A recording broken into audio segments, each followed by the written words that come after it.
Hanaki. Did you know that our souls are connected by fate? What do you know?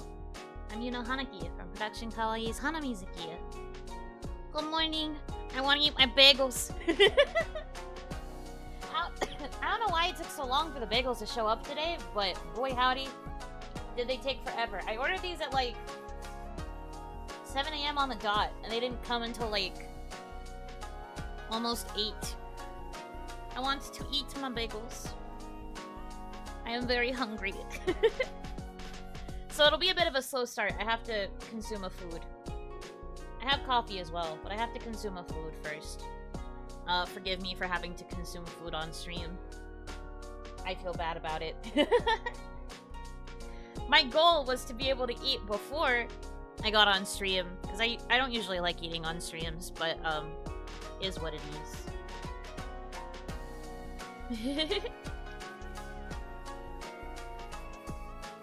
Bagel good? Yes, bagel very good. I'm very excited.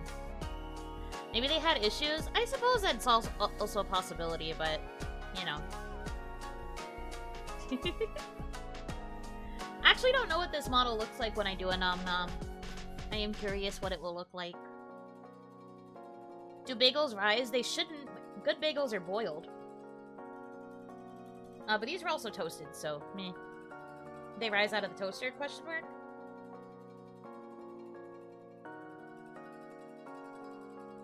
Okay.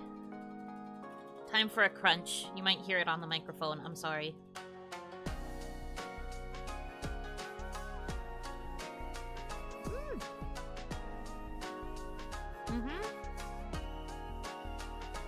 It's a good bagel.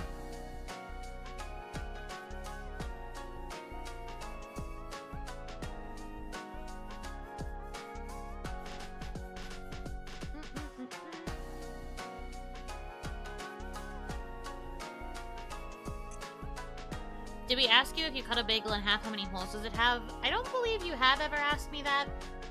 That said, though, these bagels don't have holes. So even if you cut it in half, the answer is still 0. Small? Yeah, I'm tiny. This is my chibi model. Oh, Hanaki, welcome! Okay, I'm gonna make myself a little bit bigger for the purposes of, being more on screen. What if it did? I guess it would still have one.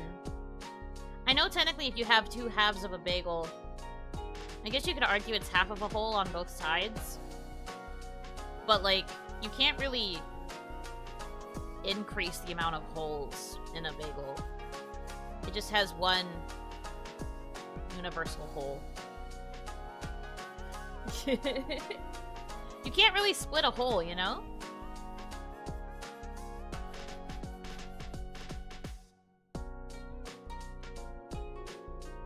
As a chibi, does the bagel fit in your mouth? Yes. Our hero? What do you mean? Have other people said that it makes 2 holes? If so, that's funny. Like, I wouldn't know who's right or who's wrong in this instance. This is just my opinion on it.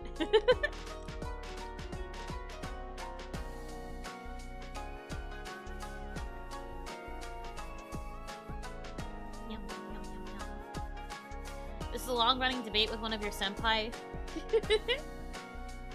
Dare I ask which one?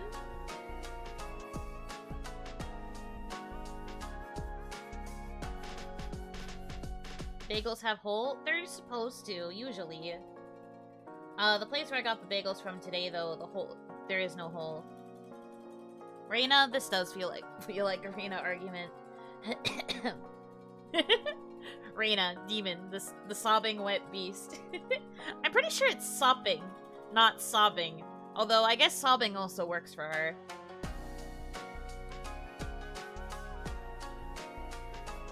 It could go either way, I suppose.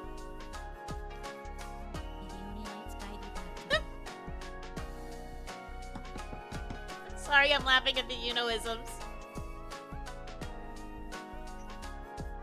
Thank you for being a Shadowfire. Yunoisms have crept into my speech. I've started using just a little guy, and I hate it here. I think this is a sign. They're spreading. Hanaki! This is one of my dreams come true. I've always wanted my silly little phrases to cause group assimilation. So, I'm enjoying this. I enjoy this information. Thank you. My power grows with every time you repeat a Yunoism.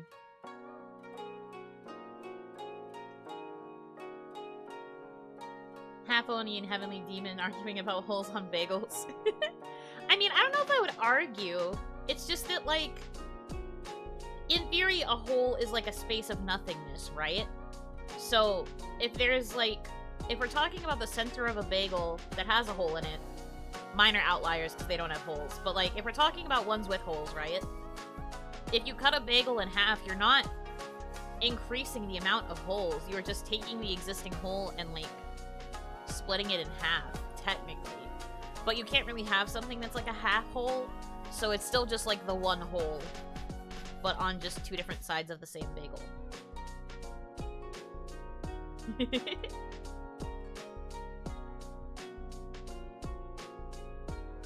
I'll be sure to greet my coworkers with Ohanaki today. You gotta tell me what they say. They're probably gonna be like, what? What the hell is an Ohanaki? It's not even a hole, it's a tunnel? A tunnel is just an endless hole. I don't think that's... I mean...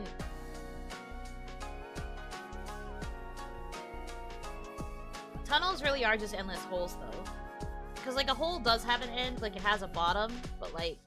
Or I guess, like, a wall, like a barrier, where it doesn't go any further, which means that it's the end of the hole. But, like, I feel like tunnels are different. Tunnel doesn't have an exit. Yeah, they're, like, endless. That's how I see it anyway, but I don't know if I'm right or wrong. I'm just expressing a thought.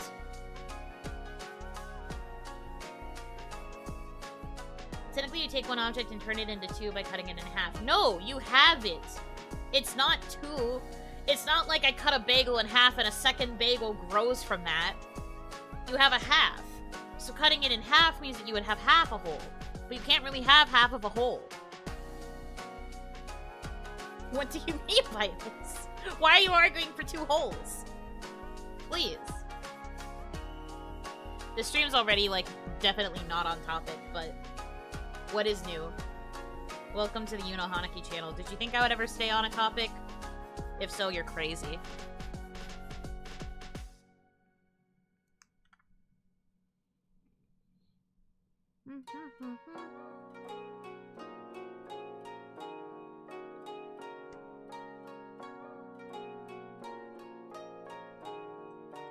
Aren't tunnels usually horizontal? Well, yes. But you also have horizontal holes.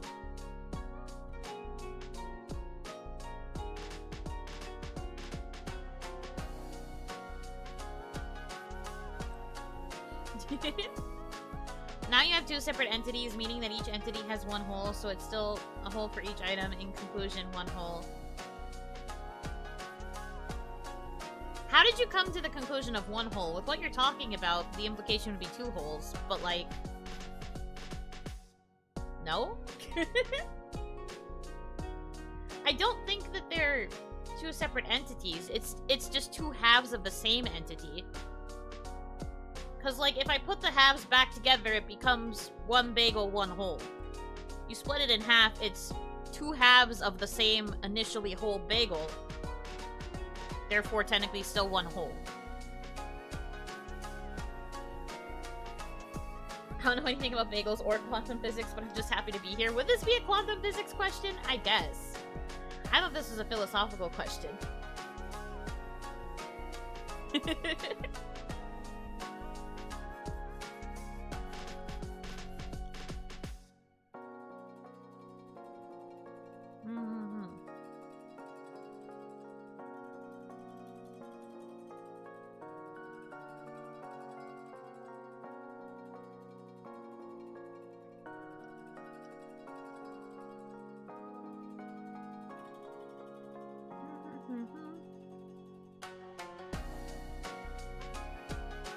Oh my god, no, do not call me the brains of PK. What do you mean? Nuh-uh. Mm-mm. I don't deserve that. I am not nearly smart enough for that title.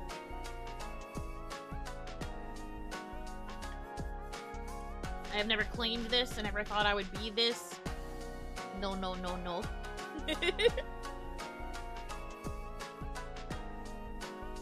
If this is what I'm getting on Fictitious Friday, I gotta come back every Friday. I mean, I don't know if we'll talk about this exact topic or things like it every time, but no, no, no. Okay, so, I guess in between my consumption of my bagels, because I have 2 bagels I have to consume today. So... Fictitious Friday. I mean, I think I've talked about this briefly in another stream. I don't remember which stream it was, though. Honestly, this week has been a blur. If I talked about it this week, I talked about it this week. If I talked about it last week, I talked about it last week. You know? Point is, though, I know I talked about it on a stream recently, but I've streamed so much this week that I have no idea what's real anymore. But anyways, so Fictitious Friday is a weekly Zatsu series where I will be discussing VTuber lore. I guess specifically we'll talk about a lot about my lore, but I'm kind of hoping to expand this to be able to examine like other VTubers' lore, or like discuss how to build lore as a VTuber and like things you can do with your lore. I know this sounds like a very vague, loose concept, but like, so I was candid when I talked about it the first time. I'll be candid here. I think it's fine. I don't mind talking about it. If I get bonked, I get bonked, I suppose. I will await it. But, so like, I have been asked to come up with another weekly Zatsu series that has one topic, like one consistent topic. Compared to Onimon, where Onimon is kind of just whatever we want to talk about. They want me to have something that has like a set topic, because otherwise, if it's just a whatever stream about whatever topic, it would just become another Onimon, but it would just be on Friday. And it would make Onimon less special as a series. So, I was asked to come up with like a topic or a thing that I thought I could talk about for a long time that's like kind of the same throughout.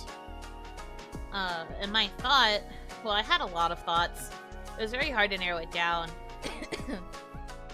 And some of the suggestions that I was given were also kind of things that like other girls have talked about before, or like had series on before, and I didn't really want to step on anybody's toes.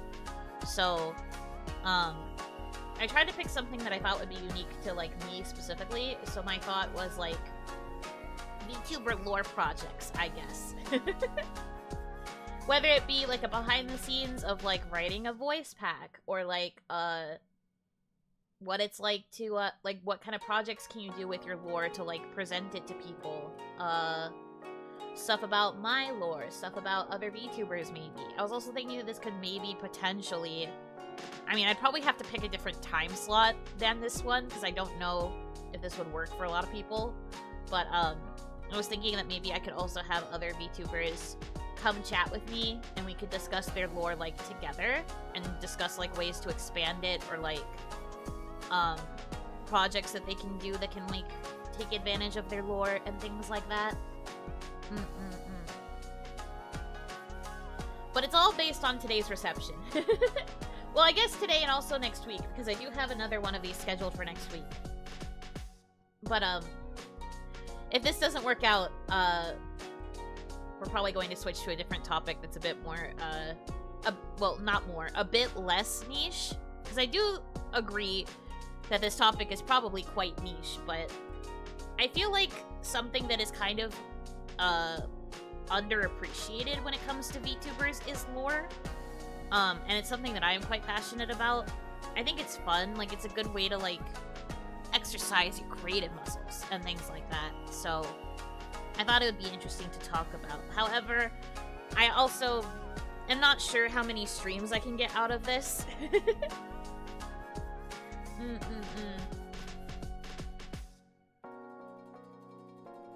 The idea of talking to other VTubers about their lore is a cool one. Would love to see that and just lore discussion in general. I agree. I mean, I think there's potential now that I'm, like, talking about it out loud and, like, to you guys, because I'm just kind of, like, talking out my butt at this point. I think that maybe, if it doesn't work as a stream series, maybe it would become, like, an upload. I don't know how to talk. Maybe it would be, like, a podcast, like a pre-recorded podcast, or, I guess a pre-recorded video, like a video podcast. What are those called? A vodcast? I don't know. But maybe I could do something pre-recorded that could go up at this time, and then, that way it would still be at the same time slot, but I wouldn't have to worry about getting people to get up at 8 a.m. to discuss lore. That's my thought. That could probably work for the collaboration ones. Podcast format could be cool. Video essay could also work too. Oni vlog? I think Oni vlog would be more of a solo project, but I do get where your head is at.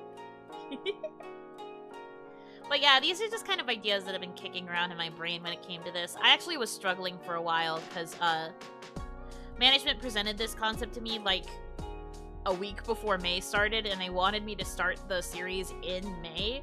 So I was like,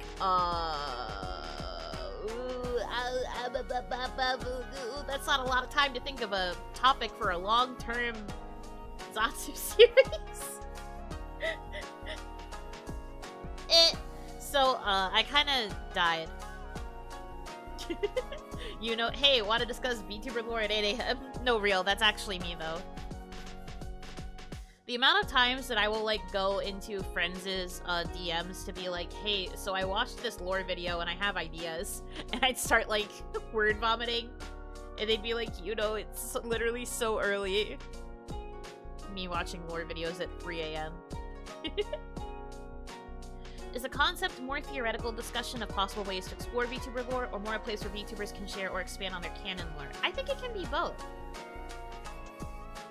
Personally, I think it can be both. I think it might lean towards the theoretical more often than not, but should we reach the point where I can start doing collaborations, I think it would become a more direct discussion. This was something I've tossed around for a while, and I think I've mentioned this maybe once or twice in other streams too, but I kind of want to be like a lore consultant, like a story consultant. I know it sounds like silly, but I kind of like the idea of being able to like work with other VTubers directly and be like, hey, I understand you have a base concept for your lore and you're not sure how to expand it. That's why I'm here. Let's bounce ideas off each other. Because I'm really good at, like, story development, and things like that, because I've kind of, like, done stuff in those fields before. So to me, I do think that that would be a very fun experience, but I also know that because this is kind of niche, I don't know how many people would be, like, chomping at the bit to, experience that. But I like coming up with ideas for, like, lore videos, or, like, music videos that are like lore related. I talked about it a little bit during the Fukai Mori after party, but like the translation for Fukai Mori, I kind of like kept that in mind when it came to what I'm trying to do with my lore. There's a reason I do a lot of sad songs. Not just because I'm good at singing ballads, but like a lot of the songs I've been picking are kind of relevant to my lore-ish. So I've been trying to kind of combine the things that I love and like come up with like stuff to talk about. That's why I was able to talk about the fact that the threads on the kimono were the Hanamizuki colors. Subtle things like that. There's ways to like make references to your lore and the things that you feel are important to you as a VTuber that like are slept on. People are sleeping on it, and I think that it can be like a really cool part of the content.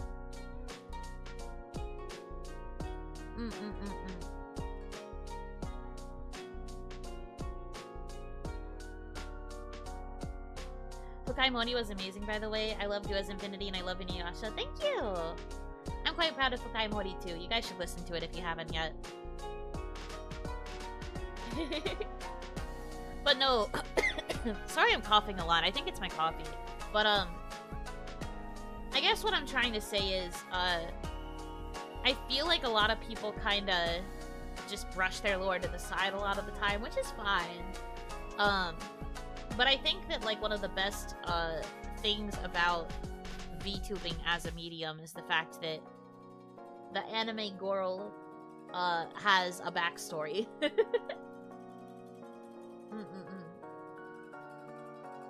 You say all that, then there's Charlotte. Yeah, I know. Like I said, there's some people who either stick very closely to their lore, or there are people who just kind of dismiss it entirely.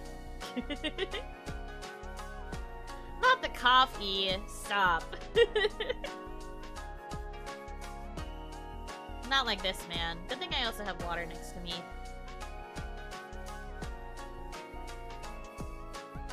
But no, I am very aware that, like, some people might not vibe with this concept, and that's okay. But I just, because I am passionate about things like this, I thought it might be good to try. But if it flops, it flops.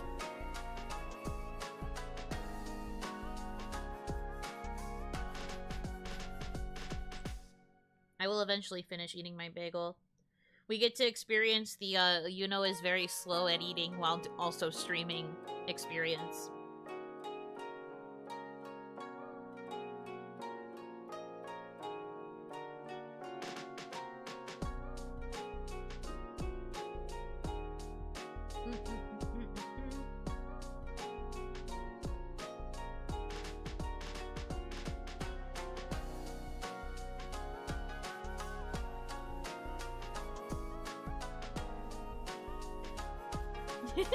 Yes, I did see that. I think I was watching one of Isla-sama's streams where she went through everybody's super old lore. Was that real? I can confirm that it was. I remember we briefly talked to some of the senpai about their lore, at least when Hanamizuki was still the newest. The ancient lore. I am glad that some of them have, like, slightly changed their lore from what it used to be. Because Isla-sama's was also a bit weird, right? Like, the whole reason that she came to Earth was to study humans. But then, like, she changed it to just get, like... It was, like, a slightly more traditional isekai, kind of.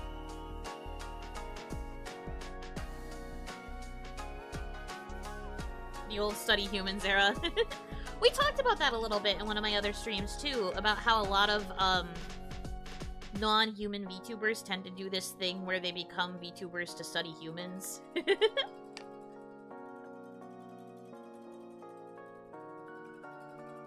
I will say, this is kind of a, I don't know if I want to call this a behind-the-scenes secret, but I guess it's kind of one.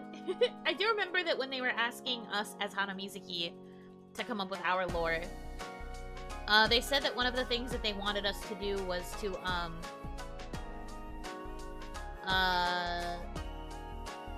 what's it called? They wanted us to include a reason why we became VTubers. Like, explicitly wanted us to include a reason.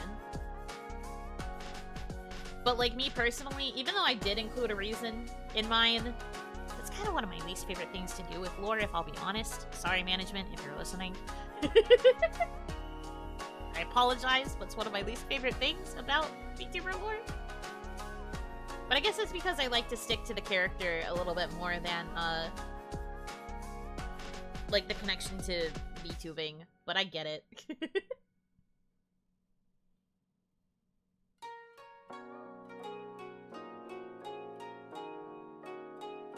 Rita Kamishiro from Prism incorporates her identity, well, former Prism, rest in peace, incorporates her identity lore as a cyber angel idol with her streams and content. What do you think she does? She goes up a level on her training? Yeah, I think that kind of thing is cool. I don't know if it's the exact same, but I do know that she does, like, idol training and, like, idol-focused stuff a lot of the time. The level up concept is cool. I wonder how many levels there are.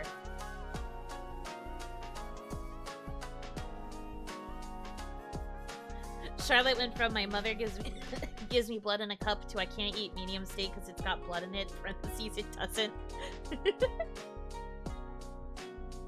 Is she like allergic to blood as a Dhampir? I actually don't know that much about Dhampir lore. I would have to do some research.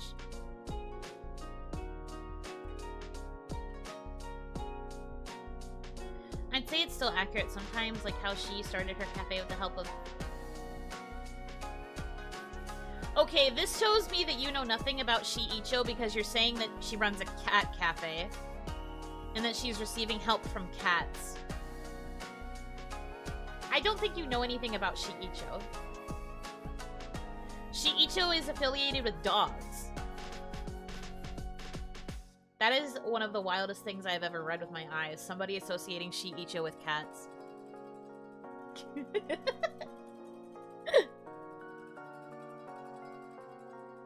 My goodness. Classic Dominachi animal identification. I taught you the difference between cats and dogs. Oh my gosh. Also, hold on. I think I have to mute. I keep coughing really bad, and I need to get, like, one big cough out. One sec.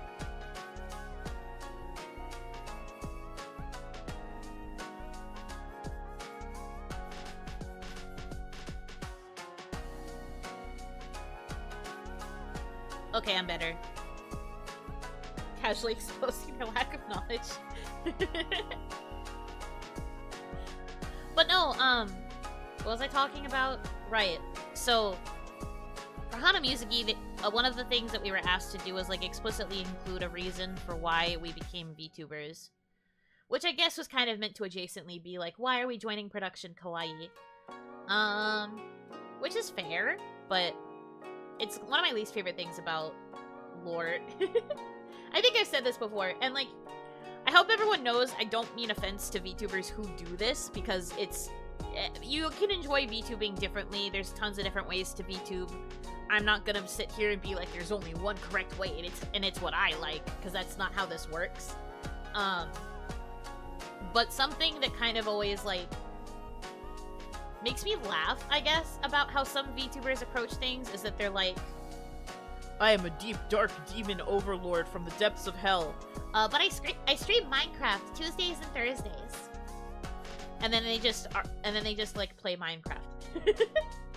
And there's nothing wrong with this inherently. That's totally fine. I guess you could argue that it is a form of gap moe, but like,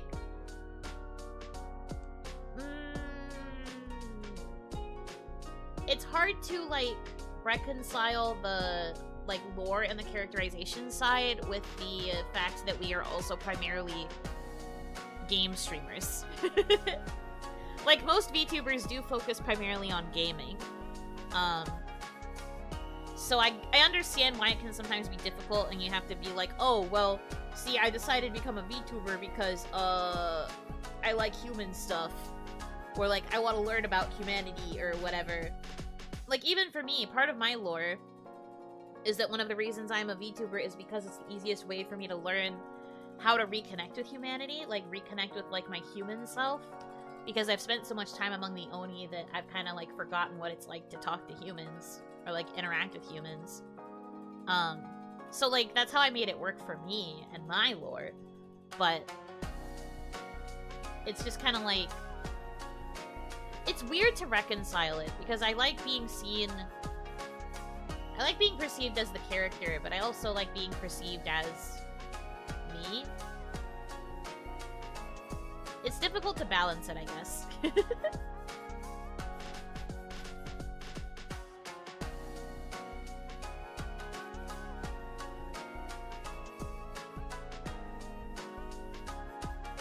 I've seen other VTubers do that why do I stream more, and it sometimes feels forced or shoehorned in. Kawaii doesn't seem as bad as others. I think I agree with that. Perhaps it's because the early gens had that whole studying humanity thing. Or the, like, isekai concept that some of them have, or had. But yeah, it's weird because I know that, like, ultimately we are just, like, people streaming, playing video games, hanging out. And, like, I'm sure you guys know that there's a certain degree of, like, immersion there.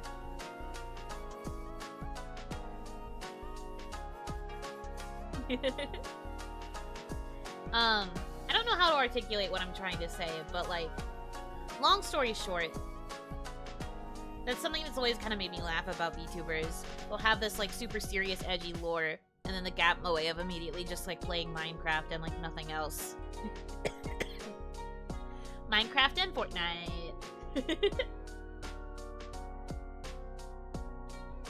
I like lore that ties into why they are here, like Nami's lore. It's party sectai, part our world. Yeah, because Nami actually comes from, like a JRPG, right? Or an MMO or something like that. So, like, hers feels a lot more, like, grounded in reality because she's kind of set in something that is implied to already exist within Earth. On Earth. So I kind of get, like, why hers feels really good because it integrates really well. Admittedly, isekai-ing is probably one of the better ways to incorporate lore into, like, your content and stuff, because you can be, like, the implication is that you were already kind of, like, rooted in reality, and you come from a place that is also somewhat rooted in reality. Because it implies, like, a thing that existed. And you already know, like, a baseline of, like, the mechanics of that thing.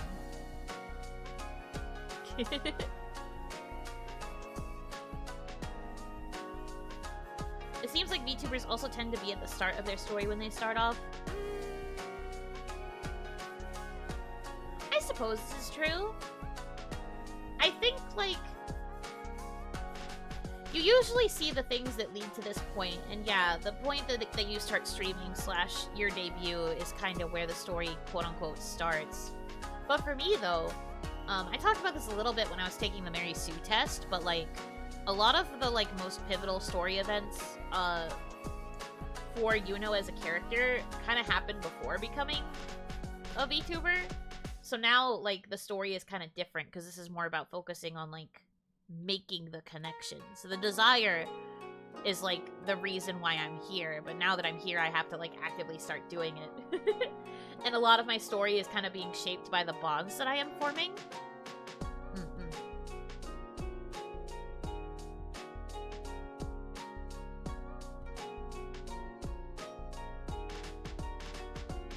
Yours makes the most sense to me. You're still in Onigashima, you got a computer and internet, so now you have a chance to learn about and engage with humans again. Yeah. Correct. So for the person who asked how I got internet here. Some of the Oni do still interact with humanity. We can cross between the borders, I suppose, every now and again, usually during holidays like Setsubun in particular. But because we can, like, travel and go back and forth, and we do a little bit of trading and things like that, we are able to kind of slowly progress. Also, like, as more souls become Oni, we have souls that come, like, more from modern eras. So, like, a lot of those things transfer over. A lot of those things start kind of developing in Onigashima because the people who become Oni know about them. So we get things like electricity, we get things like proper refrigeration, etc., etc. Because people who become Oni happen to know about this stuff because of their experiences in their past lives. And then they are kind of able to take that knowledge and use it to help expand Onigashima further.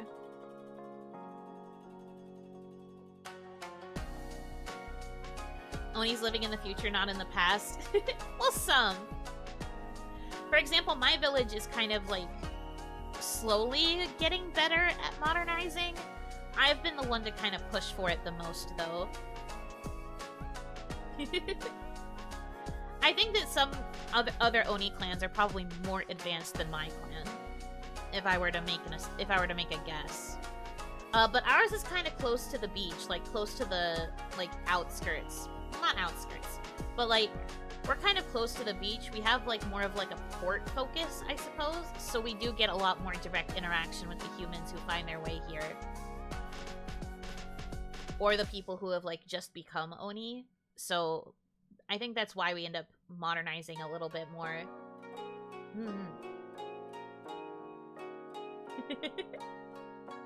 Used to be an HVAC tech, thank the gods, now we can have AC. Real. Have you ever said who you made mad? Not explicitly.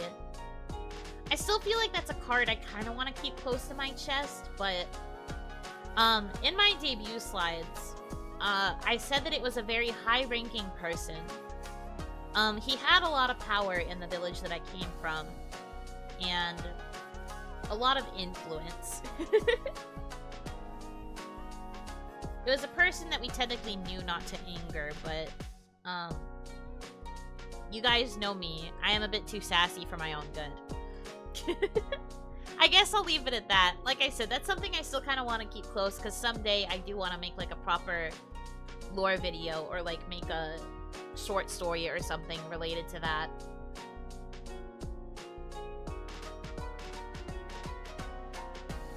I have the feeling that Oni would have the bamboo technology trope where the advanced tech is made to look traditional.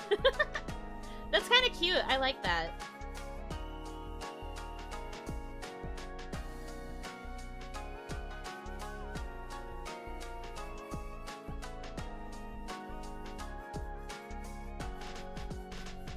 Bamboo steampunk? Oh.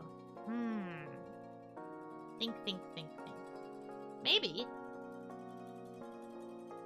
I haven't thought too much into the details of how it looks.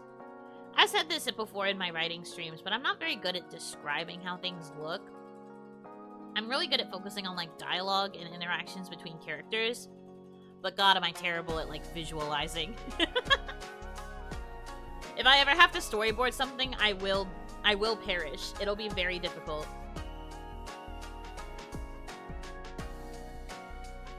Speaking of Onigashima, will you one day make us visit some parts of it? Like a stream where we visit different places and make a story about it?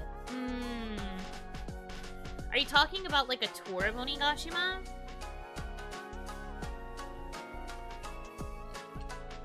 Because technically in my roleplay stream, you guys did experience a little bit of Onigashima. Specifically because I was trying to escort you and get you out. I would have to do a lot of world building. And like world building is fun, but I'm also not particularly good at it. Again, I'm really bad at visualization. So that might be difficult for me to fully take advantage of. I think I would have to pre-write a lot of it. And I guess I would maybe run it a little bit more similarly to like a D&D game where I'm like explaining things to you and like acting as NPCs and things like that. I don't think I could fully describe it without, or I don't think I could do it on the fly. I would have to have way more notes. I had a lot of notes for the roleplay, but I think I would have to have like way more notes and like a whole pre-written like description before I could like really give you a proper tour of everything. And I'd also have to establish it in my head in a way that makes sense. In my mind, I think that Onigashima is quite... I don't want to call it big, but it's also not exactly small as an island. I think there's one kind of like main island of Onigashima, and then there might be a couple like smaller, what are they called? The smaller islands that hang out around a larger island. Archipelagos? I don't know if that's the right word, but that's the only word that's coming to my head. Time to commission an Onigashima map. Honestly, if anyone knows of a person who can make a map commission, that would be kind of epic. Hey, people who know how to make fantasy maps, please hit me up. I will give you money dollars.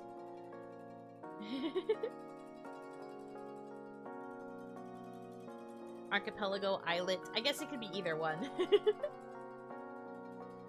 I tend to envision Onigashima as an island for Wind Waker. Ooh, that might be a kind of good reference, actually. A Wind Waker. Any island group is called an archipelago. Oh, okay, so that's the name of the group, but like the individual would be the islet. Okay. Kata.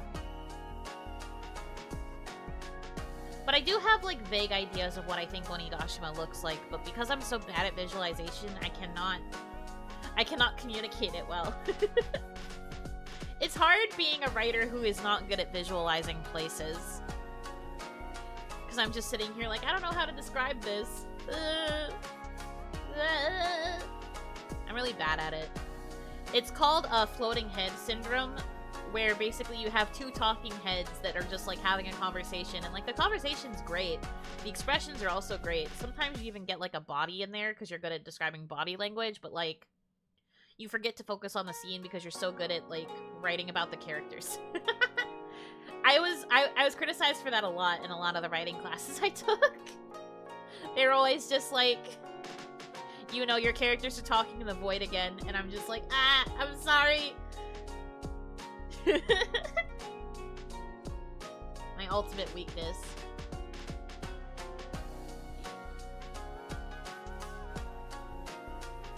You can envision it in words, not in picture. But literally, though, that's literally me. Even then, though, I sometimes don't know the words to use.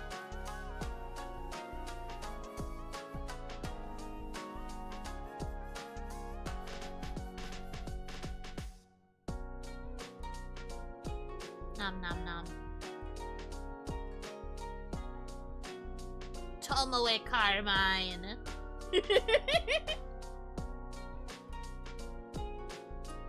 Sorry, I didn't do it in the voice. I was eating a piece of bagel. Hold on. Tomoe Carmine. It is a pleasure to see you. Mods cap spam. It's myself. No, don't ban yourself. Please stay.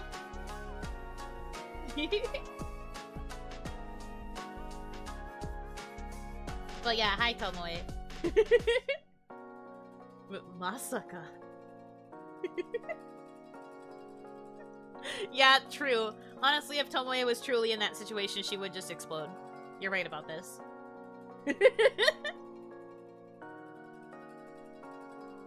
Suddenly, I feel like I'm in an episode of JoJo.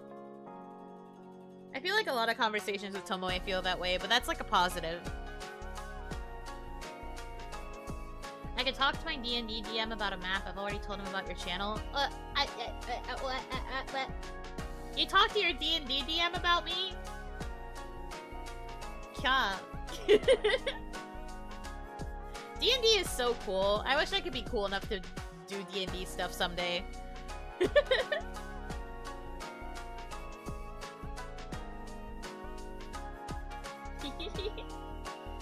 How do you fit your horns in that headband?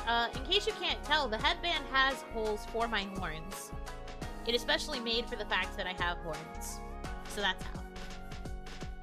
I've only watched like 4 episodes of the Netflix JoJo. I mean, I haven't watched any JoJo besides like clips from memes. So that is the reference I'm going off of.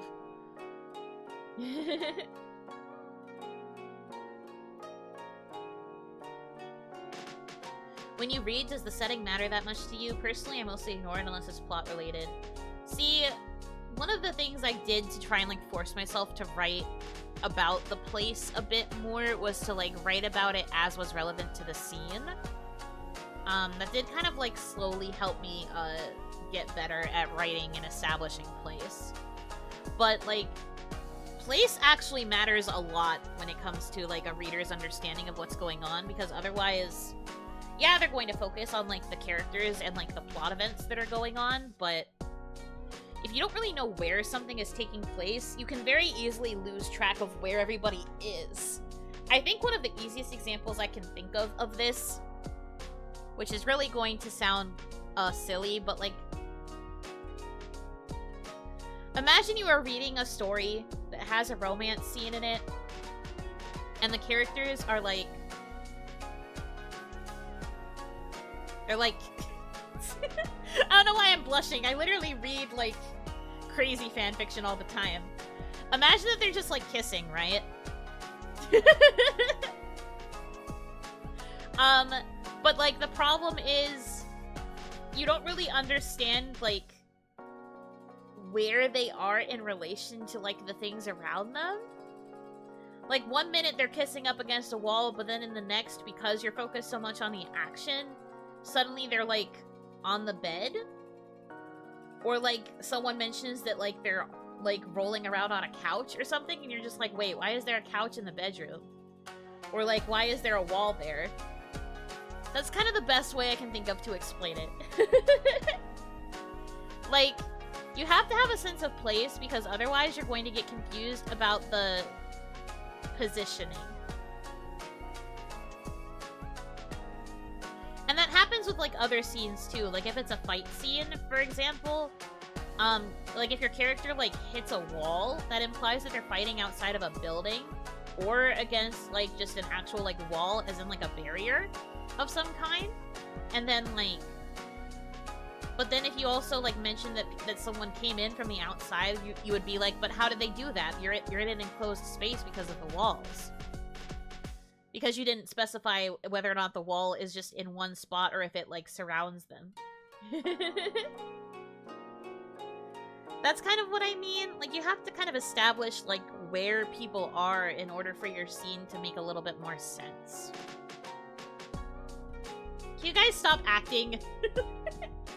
Can you guys stop being dorks by being, like, on the bed? I could have called you something else, but I didn't.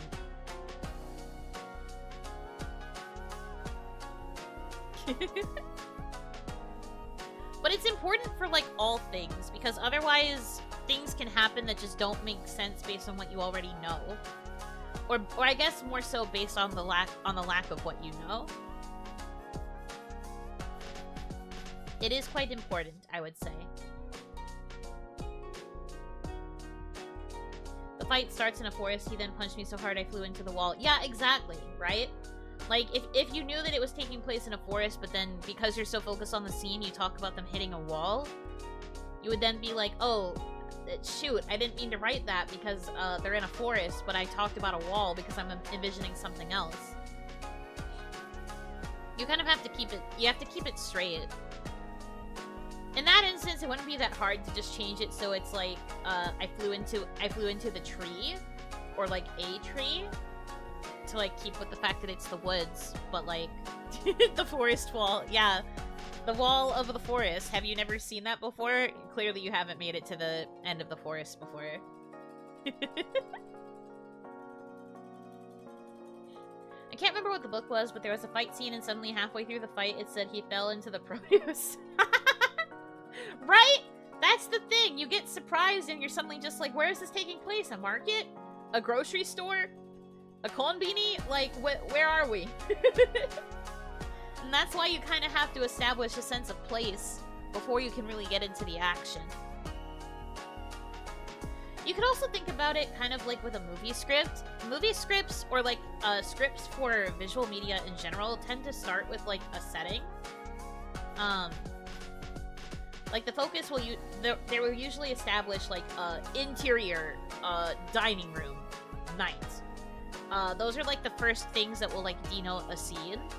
It'll be like this is taking place in an interior space, specifically the dining room of a house, and the scene is at night, so you know that, so you kind of know how everything is lit. You can write a few other indicators, like maybe all the lights are off, so it's very dark, or maybe only one light is on, which makes it like kind of more intimate because it's like a yellowish glow. Or maybe it's like really sterile white lights because it's like taking place in like a hospital or something. Do you get what I mean? But like with movie scripts and like TV scripts and things like that, they always establish the place before getting into what's actually happening in the scene. Because you have to understand, like, okay, this is taking place in this area, which kind of gives the vibe of XYZ. Oh, these two characters are here? Then that's going to make this feel like ABC. Like, it's all kind of based on the visual setup before you get to the action. And I think the same can be true for just written work as well. Not that I think you should actually write it like a movie script, but you should kind of think about, like, establishing place in mind first before really getting into the meat of the action.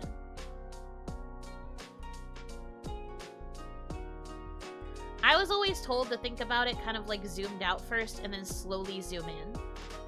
Whenever I do the take a place exercise, which is something I taught you guys very early on in my streaming career, when I was teaching you guys take a place, I told you to start very zoomed out and then slowly zoom in. You get like a loose idea of where the thing is taking place, and then you kind of start slowly zooming in on the details that matter. You can still follow a lot of leading questions, but you can focus on the things that take your attention the most as you zoom in. And then eventually you're actually going to find like the scene that you're going to be writing about. There are a lot of times I've done take a place exercises that just took place in the first like setting that came to my head, and I was like, I don't know why I thought about that setting. But then like as I did the zoom in technique and started like trying to focus on the things that were taking my attention, the things that I noticed, I did actually find like the scene that my brain was telling me to write. It was a subconscious desire of like, you're going to think about this front yard. And I was like, why am I thinking about a front yard? But as I zoomed in, this is an example of something I actually wrote for one of my classes, but I zoomed in and I found this abandoned teddy bear. And there was like a reason for that. And I ended up when I looked around like where the teddy bear was, it was because the owner, who was like this younger kid, was getting bullied by an older kid. And they had like taken the bear away from him and like tossed the bear into a mud puddle. So like that's kind of like how it works, sort of, if that makes sense. Take a place is a very interesting exercise sometimes. That story ended up being a really crazy like dream sequence that I wrote. Maybe I will like refine it and like explain it another time, but I think that's the best example I can think of for why establishing place is important. It really can be helpful for a narrative to like have a really strong idea of like the place that you're working with and like what's there. And then like, you know, being able to build that with like the wider world in mind is also helpful. Because going back to my discussion about Onigashima, I know what some aspects of this area look like. Like I mentioned just now that the place where my clan lives is like a bit more like by the ocean, so it has like more of a port town feel. But it's still quite isolated from like a lot of the other Oni clans on Onigashima, like at least on our part of the archipelago. There's a bit of isolation because a lot of Oni tend to live in the mountains, but we chose to live closer to the ocean.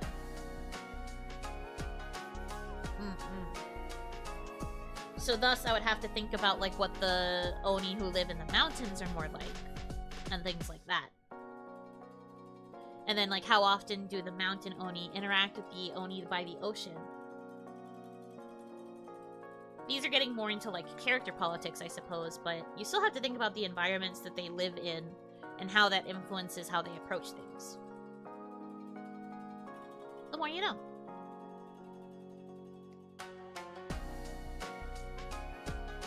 I will finish this half of bagel eventually. I just keep talking.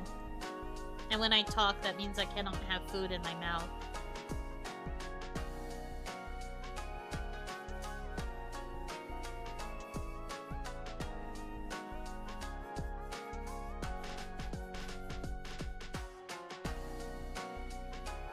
Where are we on the more Yuno graphic?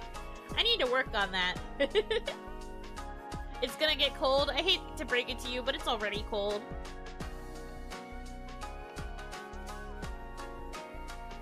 How many bagels do you have? Just 2. But I'm a very slow eater to begin with. This is just like a thing to know about me. I can eat a lot of food, but I eat very slowly. But like the bagels are cut in half, so there's 4 halves.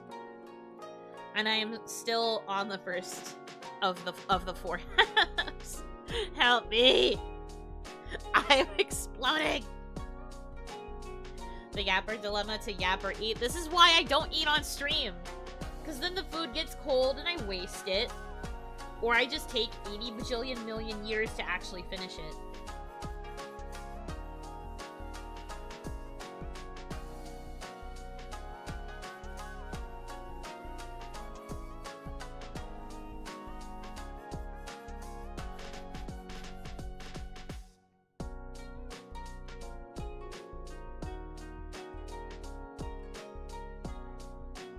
When's the eating ASMR stream? Never.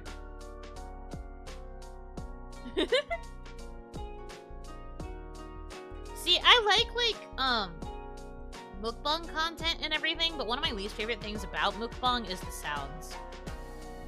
I can maybe tolerate like one nice crunch or like one good slurp, but I can't listen to anything else related to eating ASMR. Like all of the heavy gulping and like the sound of like the chewing and like the nuh-uh. Ways to give me the ick.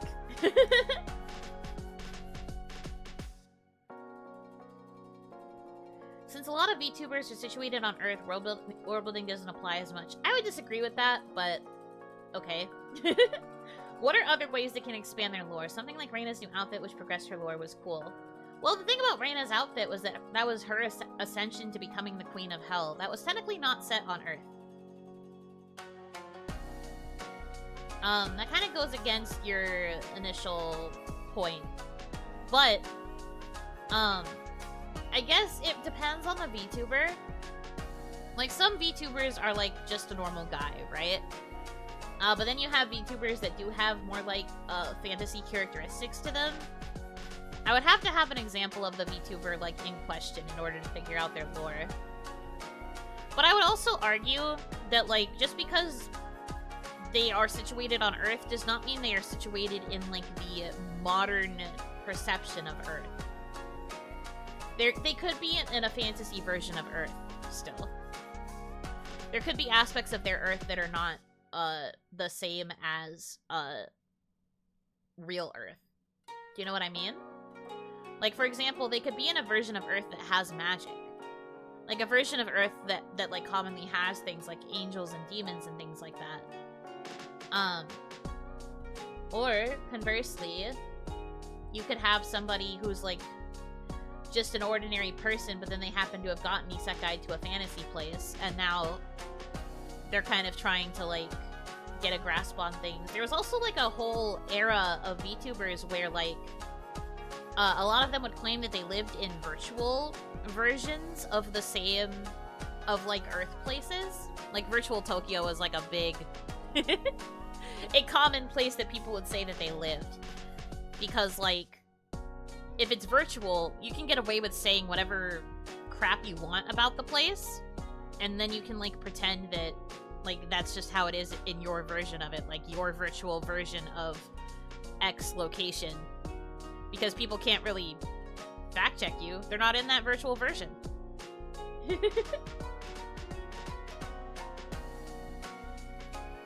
Or even, like, they can pretend they're from Atlantis or Hollow Earth. Yeah, exactly. That's another option.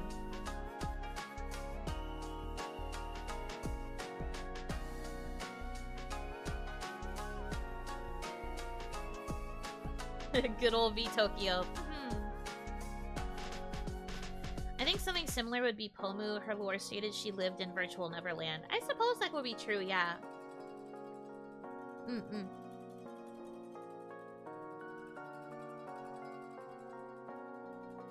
I guess it makes sense. I was thinking of isekai lore and how it kind of stunts their lore potential because they're cut off from the origins. Not entirely. Their lore would just kind of be prequel focused. Like, mine would be kind of a lot of prequel content, like things that happened pre-becoming a VTuber. Even though I'm still in Onigashima, I still feel that a lot of, like, the bulk of my story took place kind of before I became a VTuber. So it would still be a lot of, like, establishing moments, like establishing how I became the person that I currently am. But they weren't all from the same virtual Tokyo? Exactly. They could still say, I'm from virtual Tokyo, but you wouldn't get the same description of virtual Tokyo between VTubers who said it. They would just refer to it, they would just refer to wherever they lived as virtual Tokyo.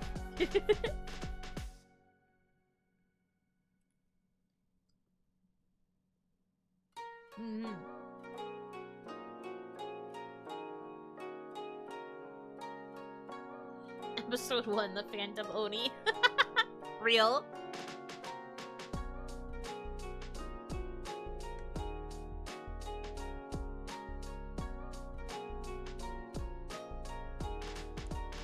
It makes sense if you put it that way. Thank you. I do a lot of thinking about this stuff.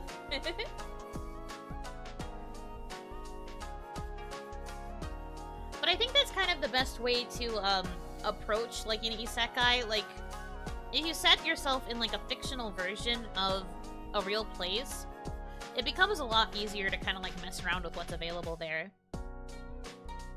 Like, you could be like, oh, teehee, I don't have that in Onigashima, and things like that. I just thought of a VTuber lore where they were isekai before, but are now back and experiencing the new things they've missed. I do think that that could be a pretty cool approach to a typical isekai concept. A previous isekai hero who managed to accomplish all they needed to accomplish in their fantasy world, but now has to, like, readjust to modern life. But they're also kind of used to the, like, fantasy conventions of, like, whatever world they had initially been isekai'd to.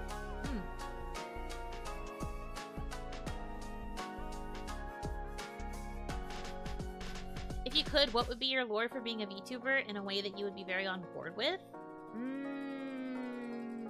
Nana.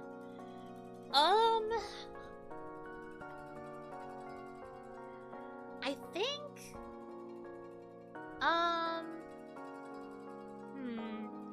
I mean, I'll be real. I think the way that I am approaching my lore currently is pretty close to... I don't want to say an ideal, but... I do think that the way that I am approaching it now is still quite fun for me, even though it does have the convention that I'm kind of like the most meh about.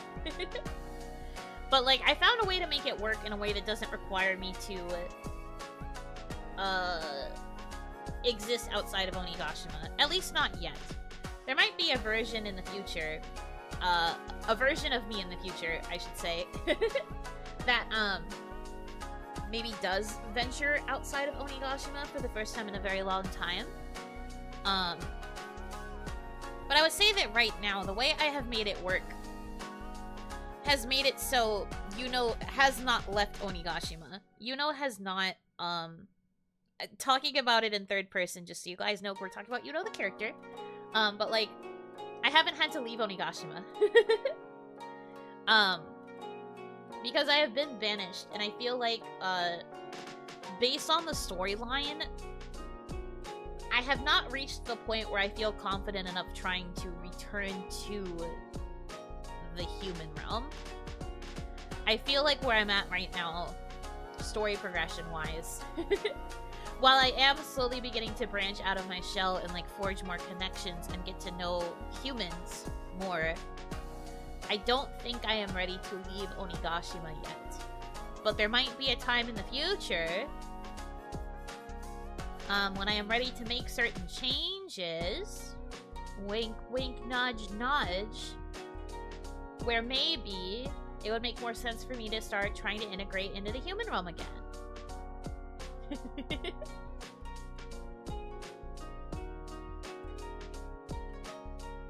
But, like, I feel like because of how I am approaching my lore, I feel like this works very well for me. Like, this would be considered the, like... There were things that happened before that I do really want to tell the story of, but I feel like this is a good start of the progression. Of, like, the growth of me.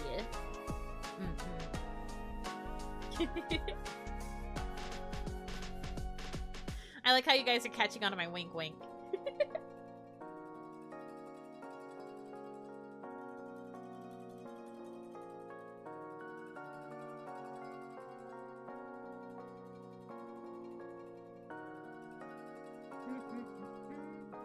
I'm almost done with this piece of bagel.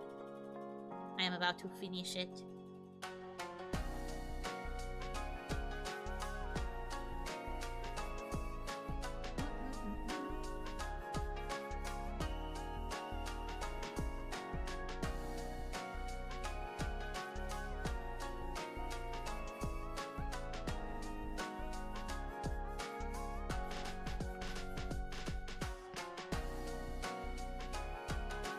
My reaction to that information.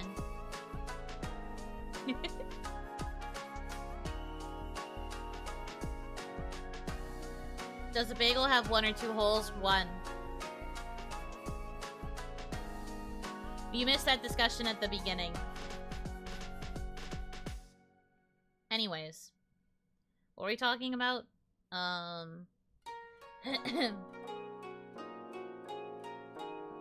Those eyes are useful. Why do you think I use this model so much? I want to have this face on standby.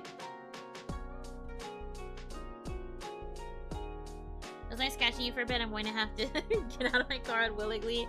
Good luck. Do your best. It took almost 1 hour to finish that bagel.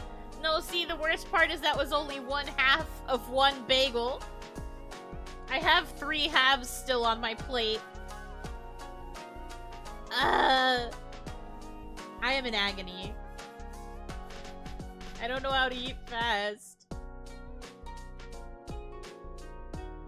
We need to get this expression added to Yuno's normal model so she can be at full power. I am thinking about asking for this kind of face if I can. Whenever I can get a... whenever I can use my points to get a new thing. 1 hour for each bagel half. No! No! Just chew less. No!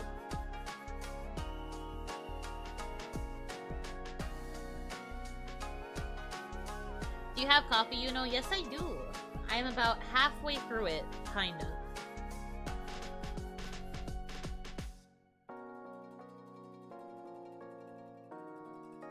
My PFP is based on an emote that looks like that. One of your kohai has it. Oh!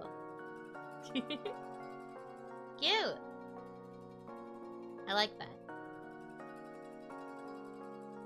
People say chew 32 times, but I stop at like 8. Can you please at least chew 16 times? I don't want you to choke. Or have problems swallowing. I've been there. Having problems swallowing sucks. I like how they offer other things for kawaii points, like anyone is going to use them for anything but a new outfit. I mean, yeah.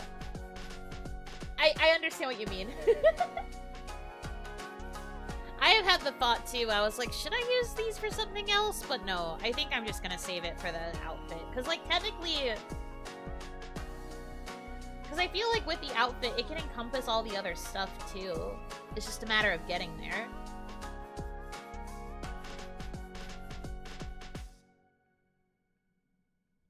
I don't know why you guys are trying to backseat me consuming bagels. Try this cool strat, like eating a bagel with your coffee. What do you think I'm doing? Do you mean take a bite of bagel and then a sip of coffee at the same time? That's weird.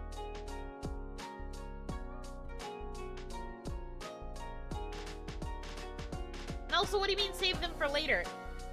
I had 1/2 of a bagel and suddenly it's like, oh, now you have to save the rest for later.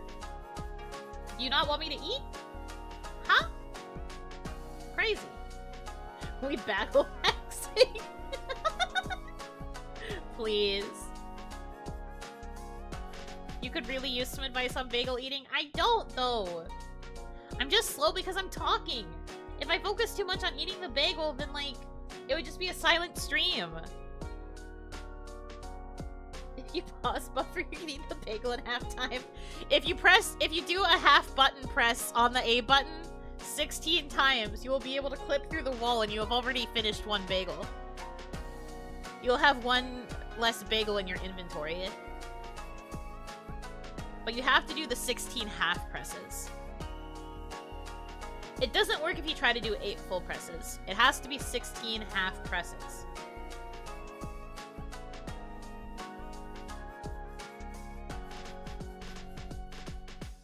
Just set the stream to 2x speed. So true. Just speed up my eating process. You'll send the bagel to a parallel universe.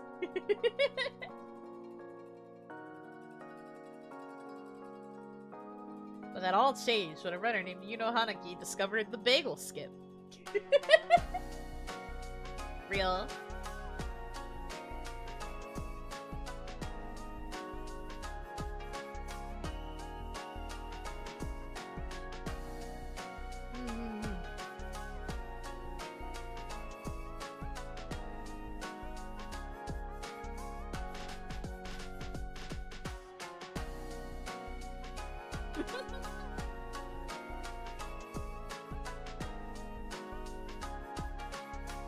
The bagel gets isekai'd and debuts as a VTuber. So true. It saved at least 0.5 seconds on the heating time. Stupid.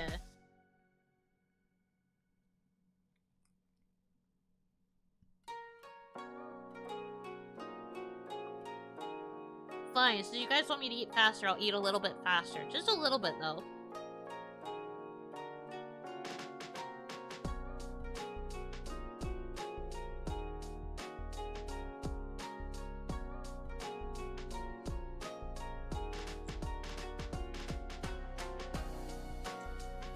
We need a bagel VTuber? I wouldn't be surprised if that already existed, though. There's gotta be, like, a few food-based VTubers, right? I wouldn't be surprised if there was a bagel one.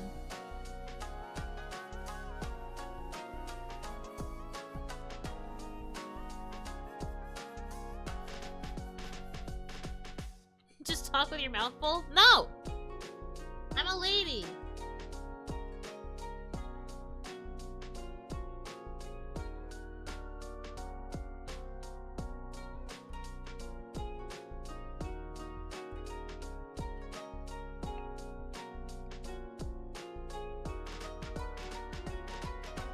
I know there's one that's a peanut butter and jelly sandwich. I love that. I've seen a few pizza ones. I think there's probably 1 or 2 ice cream ones. Or like a pudding one. You made me hungry. I'm gonna have lunch and lurk. Okay, enjoy your lurking. And enjoy your lunch. I hope you eat something yummy.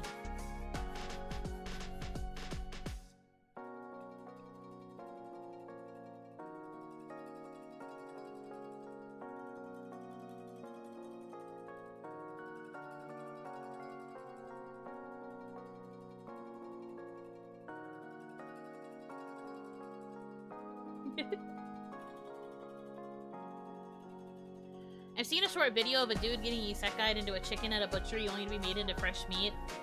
I feel like I've seen that before too.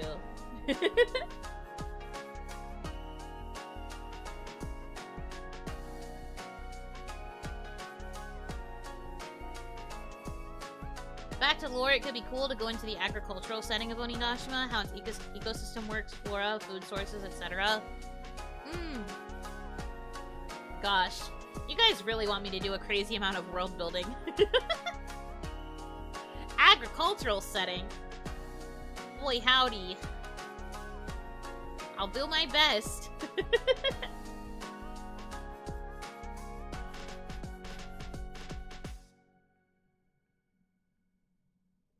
Remember you can actually roll up Onigashima in the first Katamari game? Really?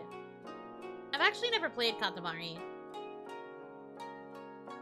That looks like something I would enjoy, but... I thought that's why we were here. I mean, sort of. But I'm just like, oh boy, more work for me. Describe their crop rotations. Not right now. I would have to do research. I have to learn how islands work.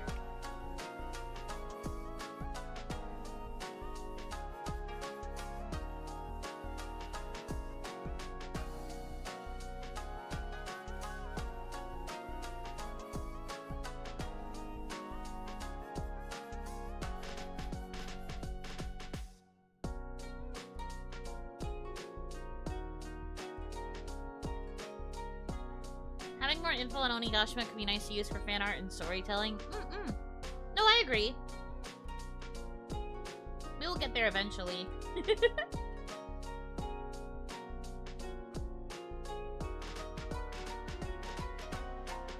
Smocking? Everyone point and laugh. Minor spelling error. Literally unreadable. Minor spelling error.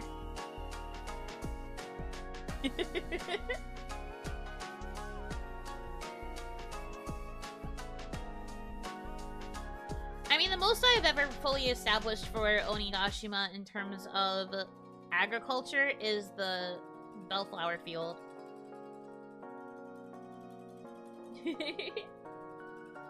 I have yet to figure out, where on the island it's located. I just know that it's located near where our village is. And then... like, I guess that means it would probably have to be a bit further in on the island, though. And I just established that our village is kind of like a port village. But I guess that makes sense. I feel like they would have to travel a little bit in order to complete the ceremony. So maybe it's a little bit more inward. Is it near Japan? Onigashima, you mean? Yeah, obviously. Yeah, obviously.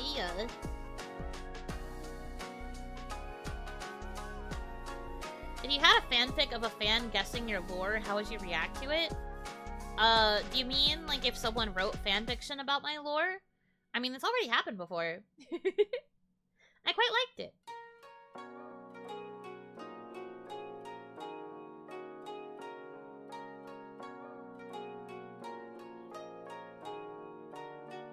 Just doodle some settings and have little Yuno with the expression as she's explaining everything. Well, I can't draw, so that would already be bad.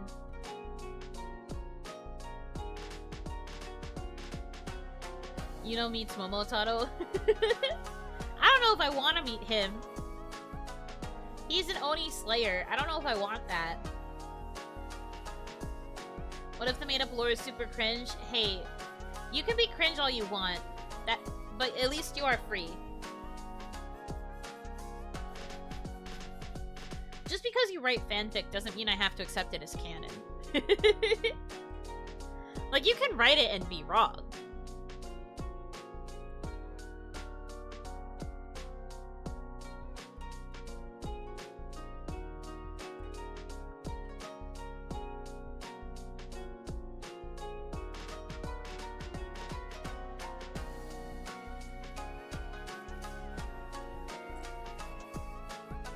Would you want to incorporate anything from the actual Onigashima? I have done a little bit of research on that island, yes. Maybe a little bit. I'd have to do a little bit more research, but yeah.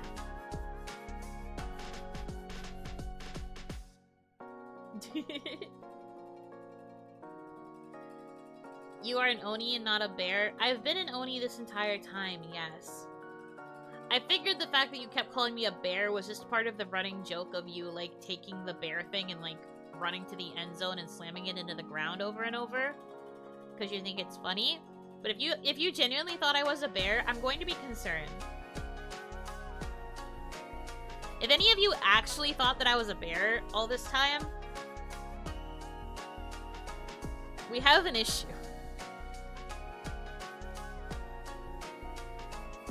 If Oni strength is innate/magical, why are most Oni so muscular? Couldn't they just use their magical strength to do heavy lifting and stuff? I mean, yeah.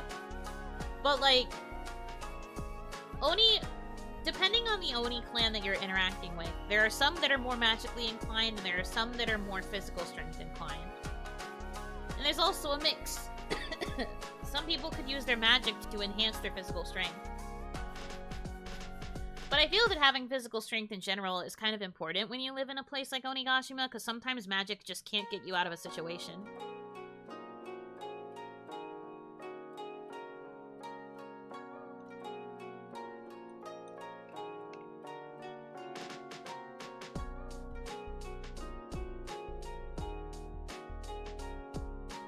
If someone thought that, it means we buried the ball and lost it. Yeah, you buried the ball and then you thought you lost it. I don't know where the ball is. We were playing football? That's crazy. No. But no, like, actually, though, not a bear. I am a half Oni. There are no bears here.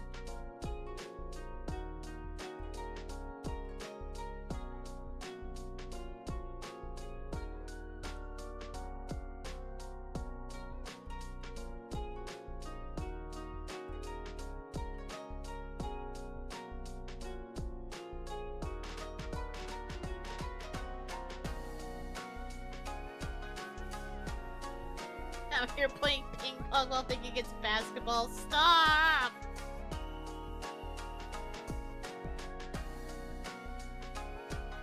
No, half human, half Oni. There's no bear present. You can't even joke about it, apparently, because some people are going to take it literally. So, like, don't.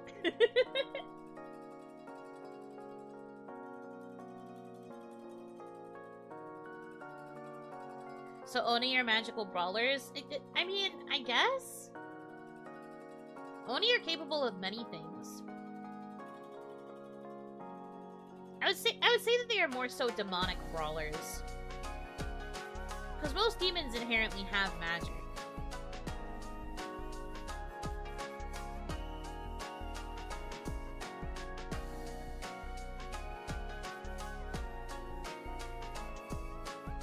The other part was Oni. I thought it was some other spirit or demon. Oni. That's me.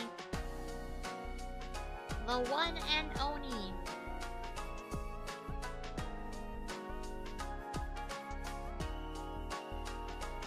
Weird lore idea that just popped in my head. A sacred treasure of Onigashima. Ooh.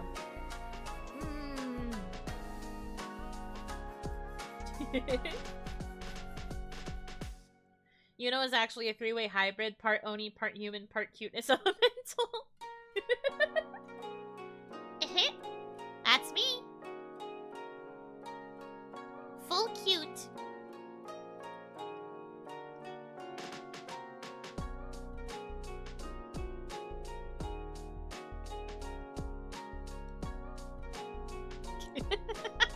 Stop saying the treasure is me! Please.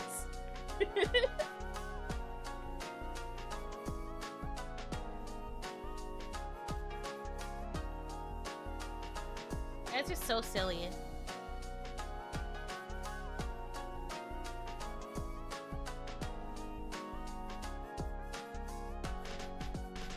I thought she's half Oni, half human, all bratty lore maker. Bratty? I don't think I'm bratty. Sassy, maybe. Bratty? I don't think so.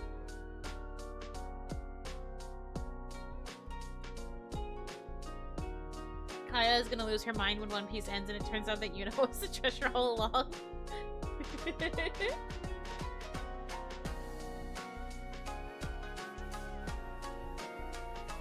Yuno is an Oni who was thought to have the strength of a bear, only for chat to find out she is as cute as a hamster with the bite size of one, too. World's tiniest nibbles, very true.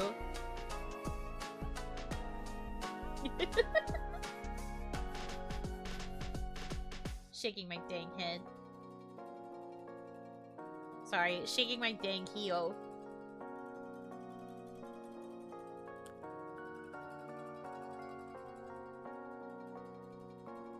Yuno is the One Piece. Don't tell Kaya.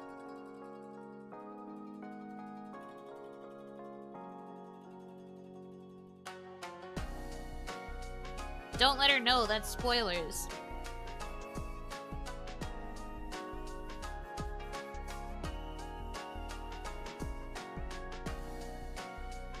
SMH shaking Mokami Hiyori? No, it's shaking my Hio.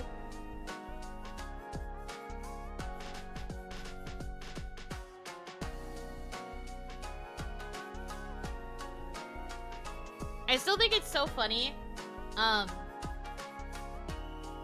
After that stream, when Hiyori raided Isla-sama, we were saying shaking my Hio in the chat, and then Isla-sama pulled out a PNG of Hiyori and started shaking it on screen. And I laughed so much.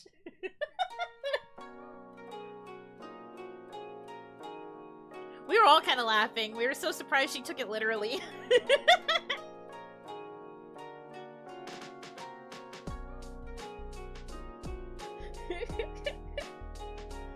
SSEH shaking someone else's Hio. Peak comedy, that's what I'm saying.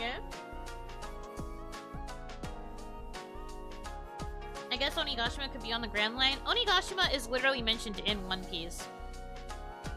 Actually, if I'm bringing this up, Sora did at one point actually think that me being from Onigashima was a One Piece reference. I guess the assumption was there because, Kaya's whole thing is being obsessed with One Piece, but no. It's not because of One Piece. I know about Onigashima from, like, the myths. Not the One Piece.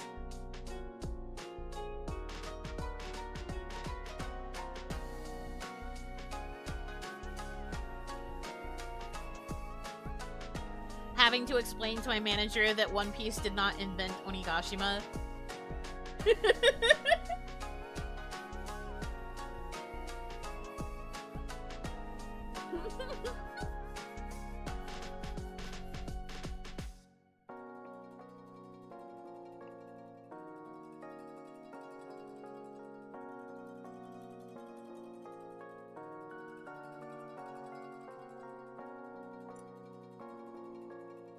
I always think the One Piece is actually a swimsuit.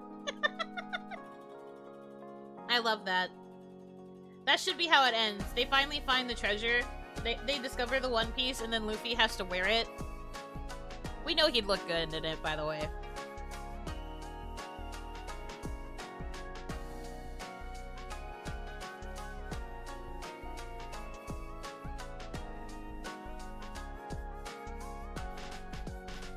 Just hand it to Nami? No, Luffy should wear it.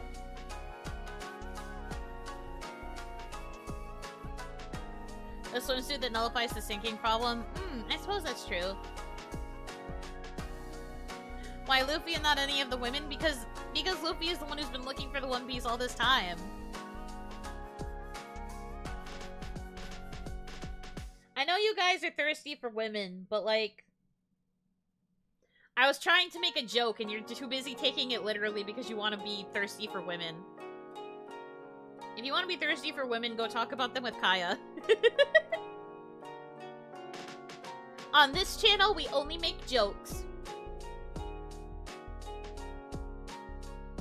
Thirsty? I don't even know the meaning of the word.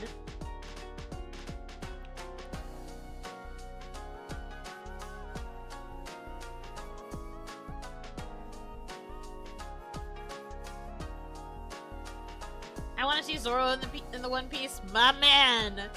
You get it!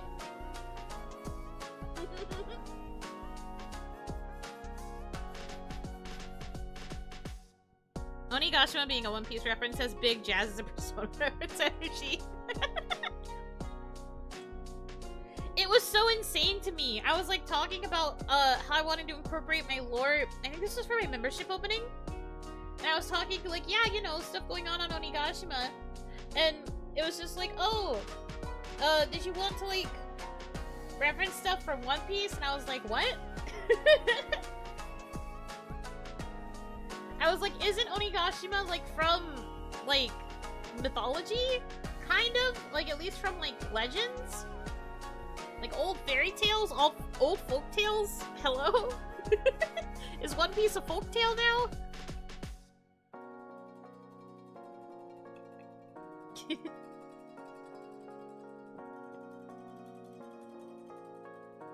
It was very silly, but no. It is not a One Piece reference, but the point is, there is an Onigashima in One Piece. And admittedly, when I initially tried to Google Onigashima, I was getting a lot of stuff about One Piece. I think that was happening to Sora as well, and that's why he acted like that.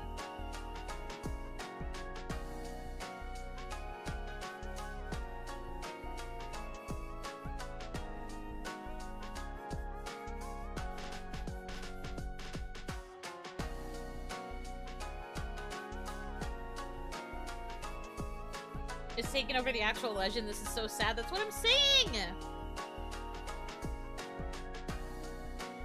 Zoro is #1 waifu. Correct, based, correct, based, correct, based. The little bit I remember from when I watched One Piece as a kid is that I really liked Zoro. My favorites were, I think in order, it was Zoro, Usopp, and Sanji. I don't really remember much about the story, though. Because I watched, like, the One Piece, like, 4Kids dub. And then maybe, like, 1 or 2 episodes of the reboot that Funimation did. After that, didn't pay attention.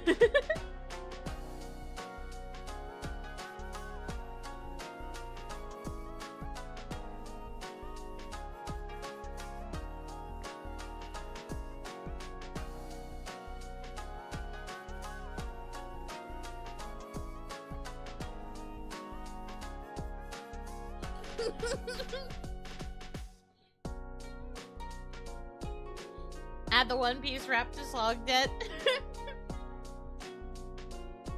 4 Kids pirate rap next karaoke. Why did both of you think about me singing the 4 Kids rap? Man, I mean, I technically could, but like... silly.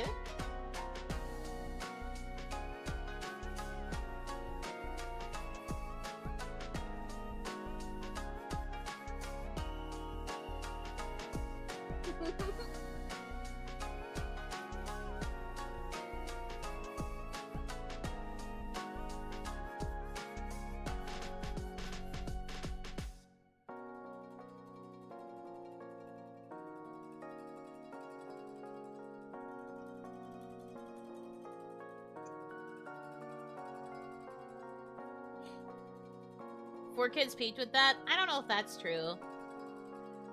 I'm trying to think of what they could have peaked with, but I would say Sonic X. Is this how the stream was meant to go? I mean, we're still talking about lore. But because it's like a themed Zatsu, technically I can't see it going any other way. We've stayed mostly on topic. Which is better than not being on topic at all.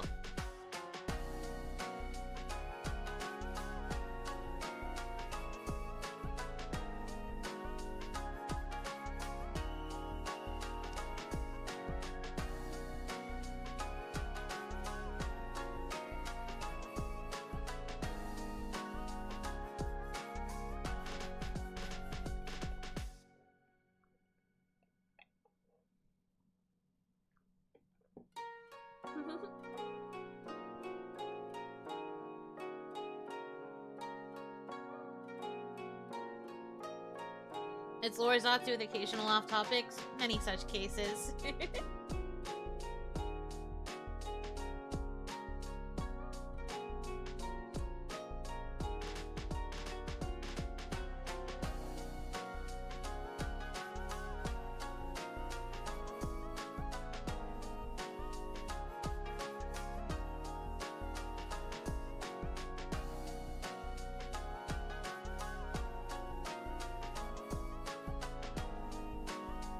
What do you remember about the 1800s? Honestly, if you're asking about what I remember from being a human, not very much anymore. I think too much time has passed. The memories are kind of fuzzy. I remember core moments of like things that happened leading up to my banishment and the banishment itself. But like a lot of the other stuff is kind of a blur at this point.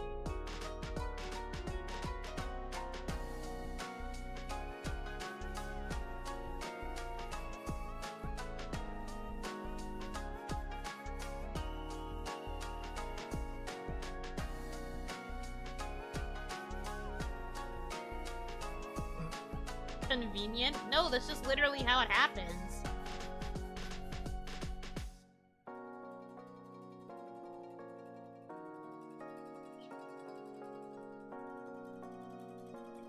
You try staying alive for over 200 years and see how much you remember. Why don't you try it?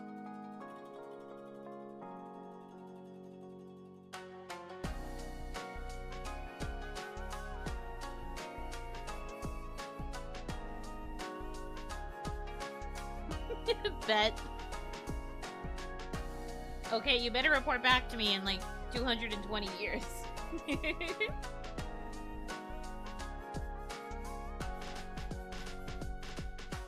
The brain can only hold so much information. True. It's one of my favorite things a show did with the lore of an immortal. They live so long they forget their oldest memories and have to keep journals.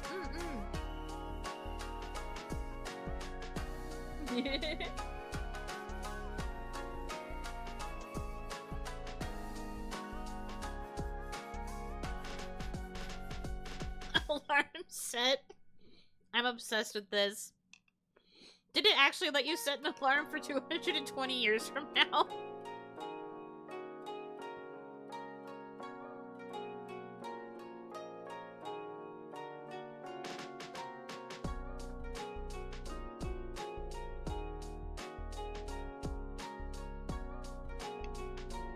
easy. I'll upload my consciousness to an AI storage. Oh no. Don't upload your consciousness to the supercomputer now! Don't do it!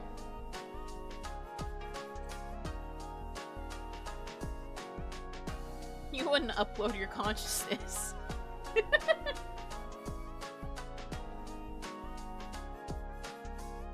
Starting my drive to work, going in alert mode. Thanks for the fun yapping. Of course! Good luck at work! I hope it goes well.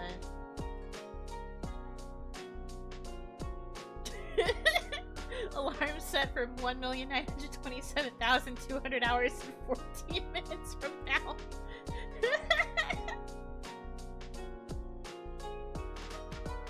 Insane. World's longest countdown. Well, now you know how long you have.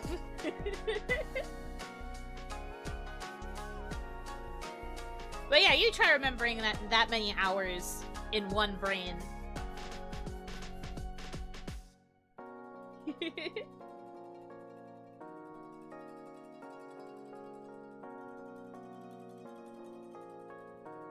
Because I'll tell you what, it's not easy.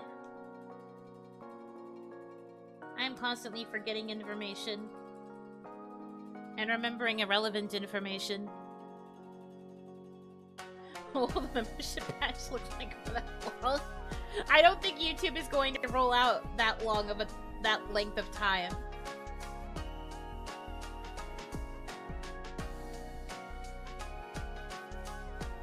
No, we're getting too existential if we start talking about you guys passing away. I don't want to talk about that. That's messed up. I don't want to think about that. Of course I'd be sad.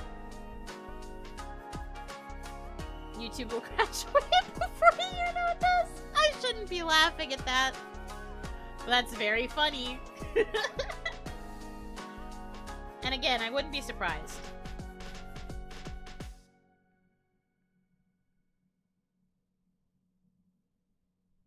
We're soul fireballs, we're already dead. No, not necessarily. Yesn't. If you still have a form of sentience, does that not mean you are still alive? Kind of. Then again, Onigashima is also technically considered a form of purgatory. So, I guess you are technically dead.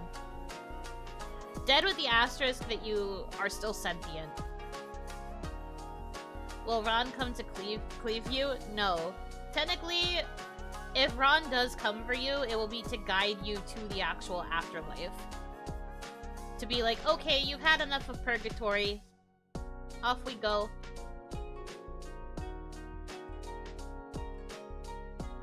I'll come stream for you again in 100 years.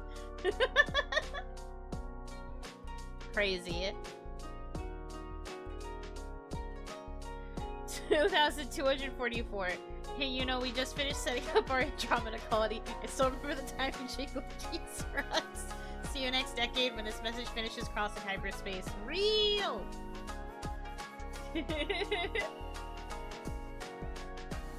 I like the implication that the thing you remember the most about me is the key jingling. Nothing else I've done, by the way, just the fact that I jingled keys once.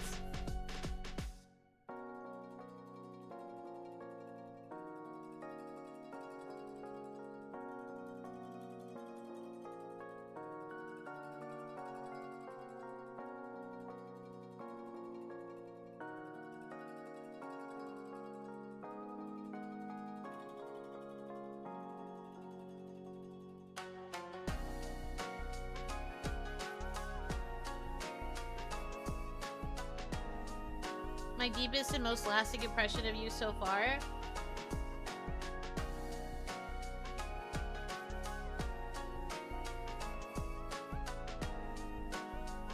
I see. This just makes it so that I'm less and less likely to ever jingle keys again.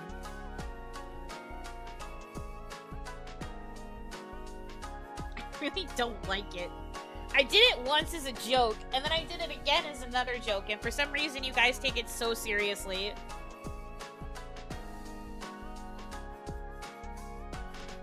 for the record, I know you guys taking it seriously is also a joke.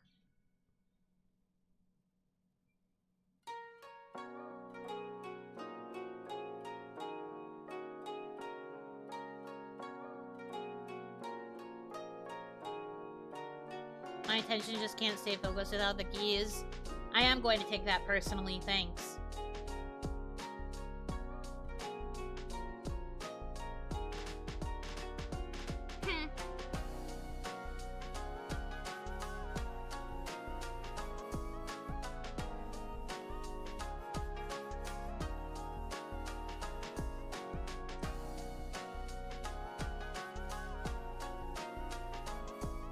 Did you know that Damadashi souls are connected by the key jingling? Yeah, unfortunately I do.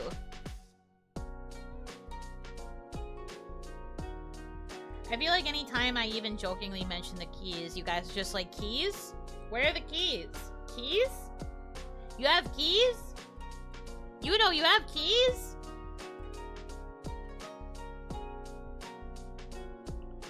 Even other girls have brought up the key jingling to me.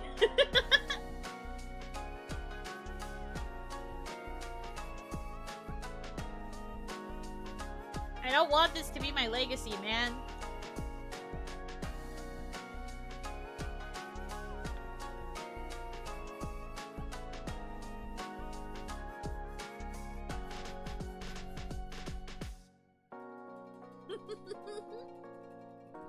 What the hell's the keys?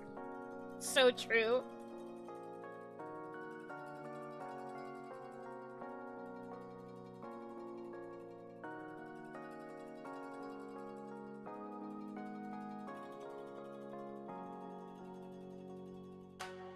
Where are the keys to my house? You don't need them.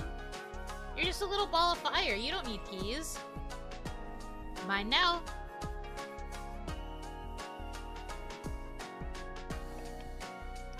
What's that meme? Hippity hoppity, this is now my property? Yeah. Mine now. Except literally, because if I'm taking your house keys, that means I also own the property. Or at the very least have access to the property. It's what I deserve.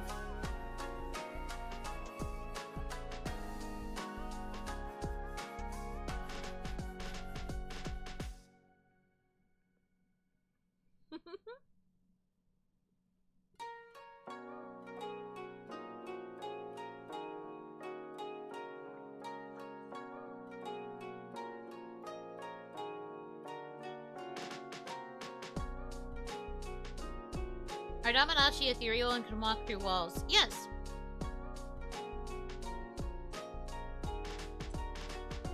My Yuno keychain bead circle thing came apart. How do I fix it? What do you mean by came apart? Do you mean it like actually broke? Or did it just like unfasten? I assume actually broke, right? You might just need to get a new chain for it.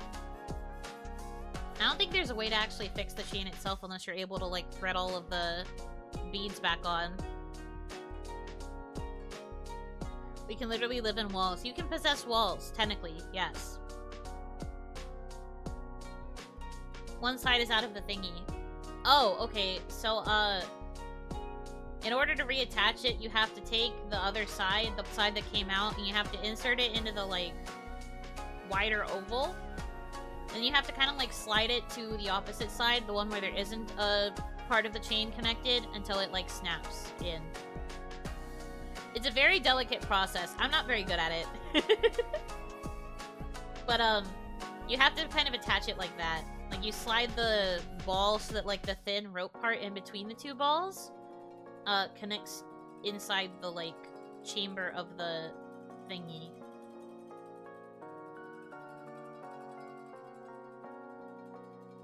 It's better if you go like a couple sections in so that it's like a bit of a tighter hold. I think that reduces the chances of it breaking off like that. Because like the looser it is, like if you try to do it with just the first ball, then it's more likely to kind of fall apart because it's like a wider chain. might need dexterity to help. Get a good dexterity roll. Dexterity saving throw, go.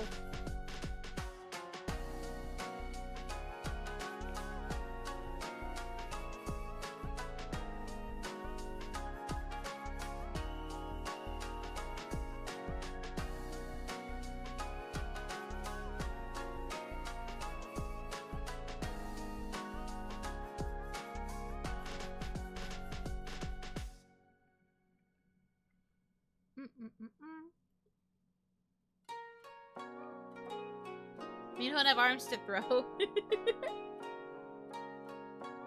Merch tech support stream, yeah. At least, at least you didn't actually break the chain itself. If you broke the actual chain, I was about to be like, I don't know how to help you. But if it was just it coming apart, that's pretty easy to. It's easy to reattach it.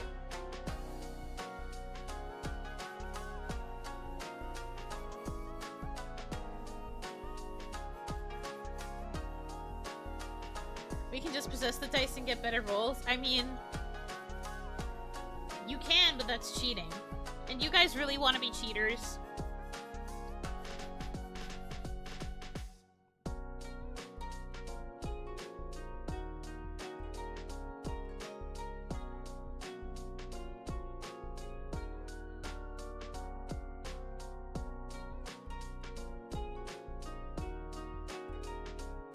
Yeah, man, just take the metallurgy classes.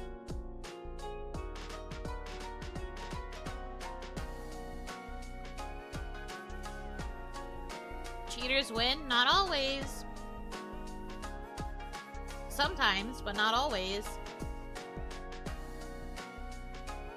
Don't be so sure.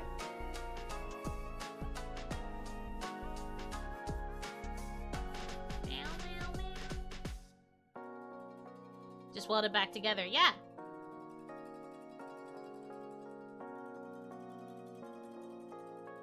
Karma always strikes back, exactly. And karma builds over time.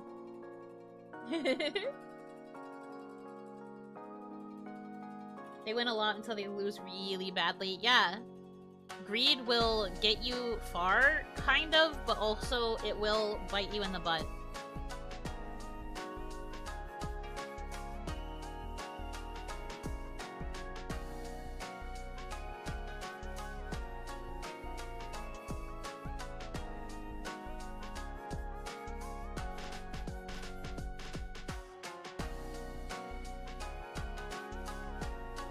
Okay.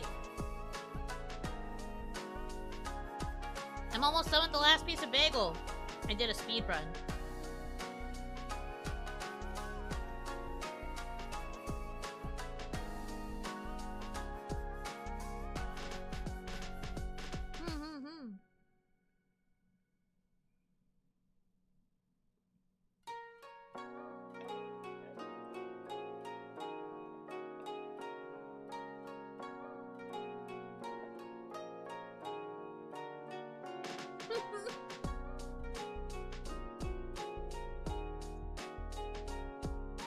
Eating speedrun, no choking percent. So true.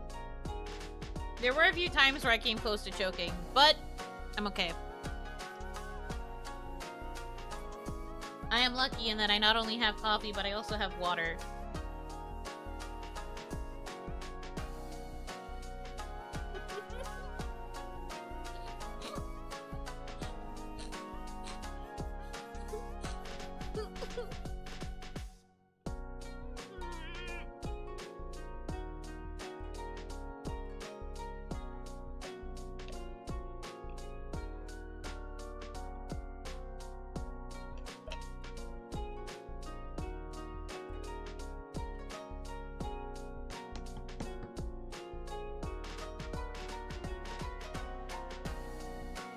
Don't make me fucking laugh when I'm trying to finish my bagel!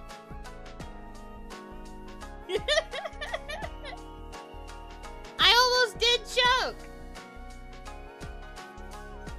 Bagel 100% eaten speedrun, 1 minute 55:30 world record. Comedy issue? No, Yuno reverse. Your issue. Did you just curse? Yeah, and I'll do it again. Eat the damn bagel, I already did! I was eating the last bite when I read that comment and then I laughed and I almost choked. I almost died!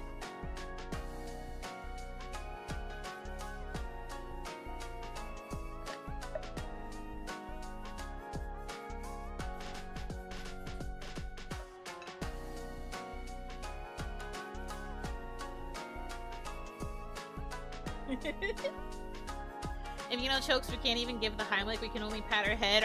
Is this your way of saying you want the next emote I get to be Yuno Heimlich? Wonder if Yuno will finish the bagel by the end of the stream? I already did! What part of I was in the middle of eating the last bite and then I choked because I saw a joke in chat do you guys not understand? I consumed it! My plate is empty! That sure will help. Stupid. I don't even think I have enough characters for that. It would have to be shortened, but I wouldn't know how to shorten it.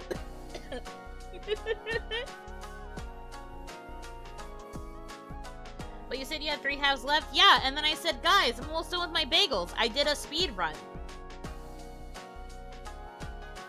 So I already finished it. I was like, I'm on the last piece. And then I inhaled the last piece. Do you guys understand the progression of... I'm gonna go insane. Said it to give the cute tantrum. No! It's not a cute tantrum! I am a grown-ass woman, and I'm not throwing a tantrum. It would look like Yuno choking up in Tomodachi when she finally snaps. There will be a day. I will firmly grasp one of you, and it'll be so Jover.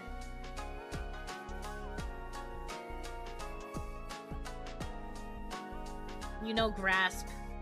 And it's me just like squishing a Tomodachi in my hand.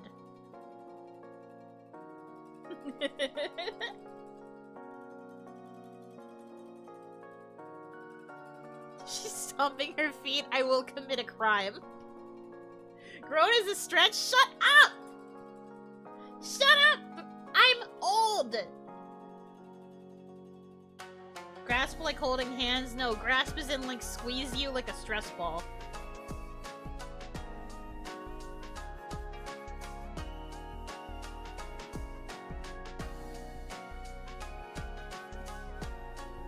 They're not called Gita! They're called Geta! G-E-T-A! If you're going to talk about them, spell them right. Minor spelling error, literally unreadable.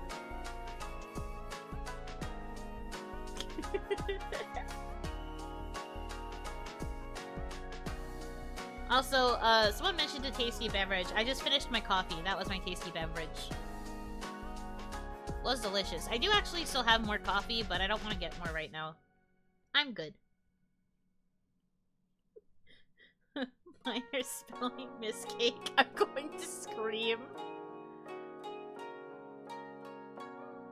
Breathe down my neck over here. I will, because you keep bringing them up.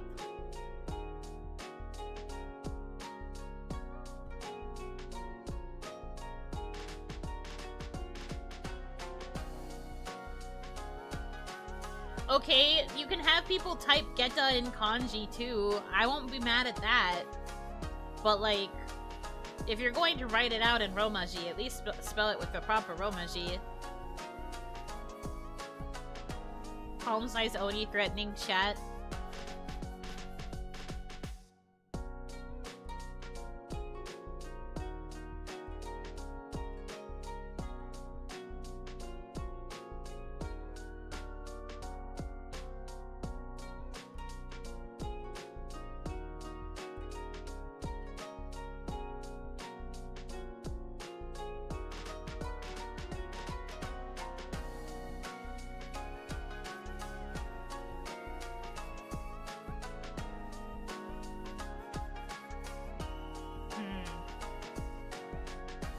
Like a palm tree? Palm trees aren't even that tall.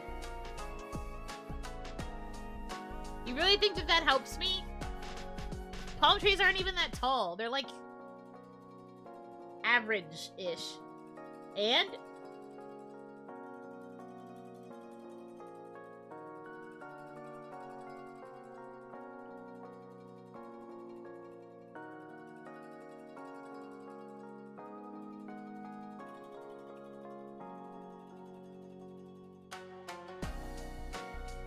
this is me looking at you guys right now. POV, I am tired of your crap. If it weren't for the laws of this land, I would be choking you right now.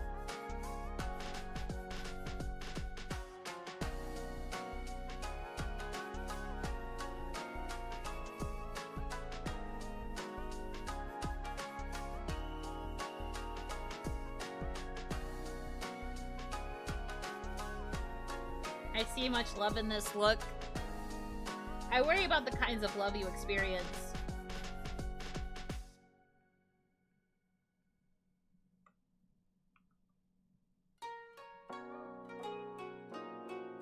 The tallest palm tree in history stands at nearly 200 feet tall. That isn't bad. What is it? Does it still exist? Is it still alive? And also still that tall?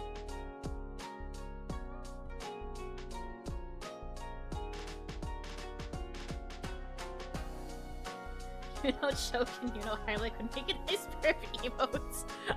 I don't think I'm actually going to make you know Heimlich. You know, choke could be funny though.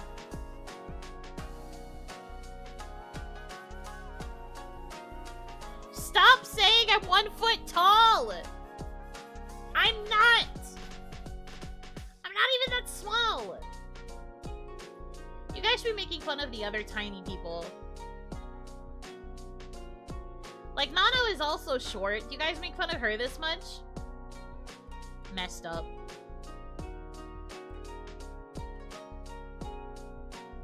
Messed up actions.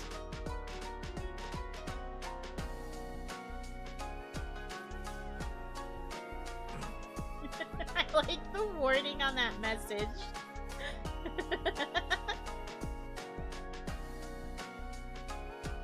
How many memberships to unlock those slots? A lot.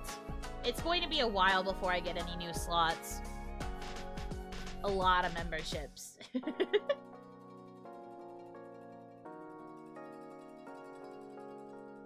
actually is still around. It's in some natural park in Colombia. Really? Interesting.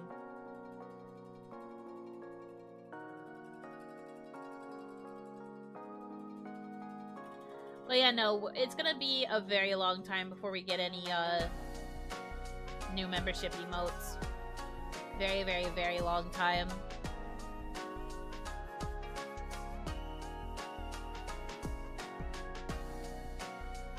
For Nano, it's all boomer jokes, but she's a baby!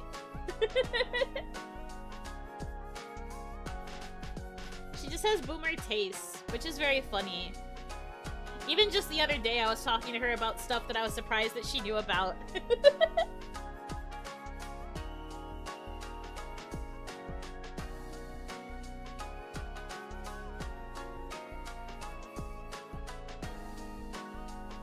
You'd probably need a special event to coordinate lots of people to get memberships all in a short time. Yeah.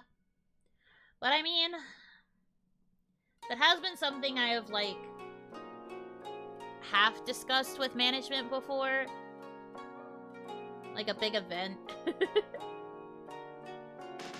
They kind of want me to do an event like that sometime soon, but I don't have the time right now. Because, like, that would require some, like, more endurance streaming, and I just don't have the ability to endurance stream right now like that. Unless I was able to break it up.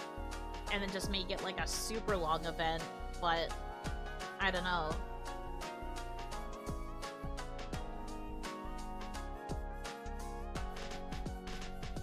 But they do want me to do kind of an event like that at some point, eventually, once I can get back into being able to do that sort of stuff.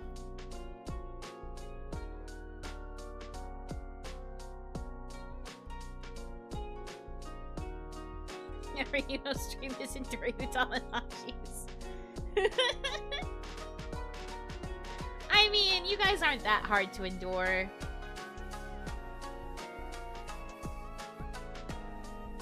Kind of a shame you lose slots when active memberships decrease. Well, if you're able to put a placeholder emote, you can keep the slot before it disappears. It's just that, like, if you're not fast on the uptake with the placeholders, then you can lose the slot, yes. But,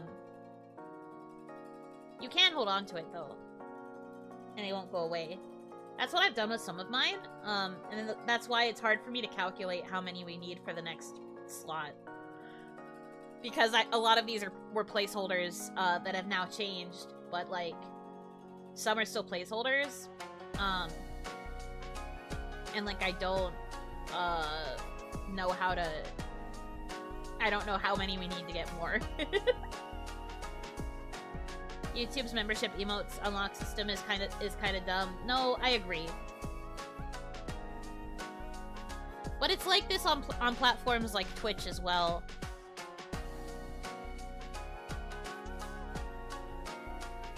I just think the culture of, like, memberships is a little bit less common for YouTube still, compared to what it was like on Twitch, where it kind of started with that.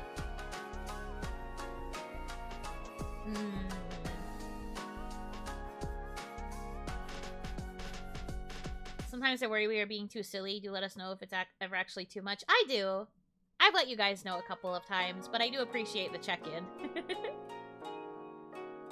It is weird that YouTube uses raw membership count for stuff like that when not everyone's membership is the same price. On Twitch, a more expensive subscription is worth more points. Yeah, but that's because Twitch already, like, gamifies a lot of things related to its, streaming culture. There's the gamification of gifting subs, because there's also the chance that you can get, like, random universal emotes and not just, like, the streamers' emotes. But yeah. Membership started very late into YouTube streaming. Didn't help it was very broken at the start. Yeah, that's the thing, I think. Places like Twitch kind of started with them, so it was a lot easier to get more used to the concept. Meanwhile, I think with YouTube, it's still really new. And I've said this before too, but I really wish that YouTube gave you the option to, like, either... Okay, both things. These are two things that I wish that you could do. I wish you could specify who you want to gift a membership to. And then I also wish that you could choose which tier. Although they kind of, like... I guess, like, the tiers thing is kind of optional, but it would be nice if you could gift, like, other tiers. Besides, like, the limitation that they implemented for whatever reason.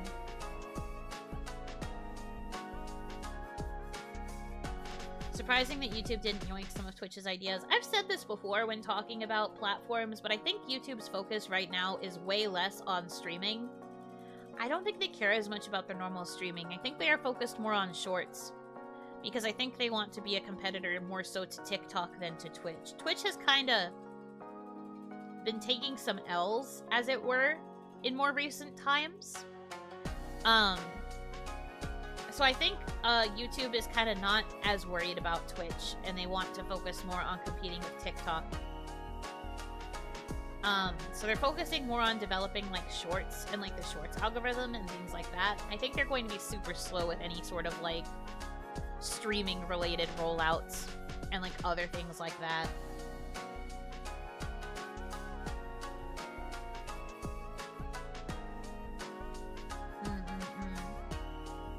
They need to remove the rule that brand accounts can't get memberships gifted. Yeah, the brand account stuff is a little bit silly.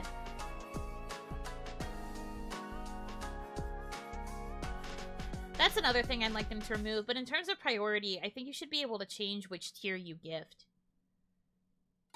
And then the secondary would be choosing who you can gift.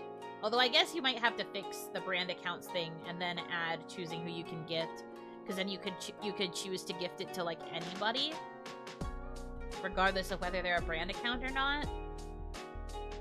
But, like, these are all things that might be a bit difficult to implement given YouTube's code.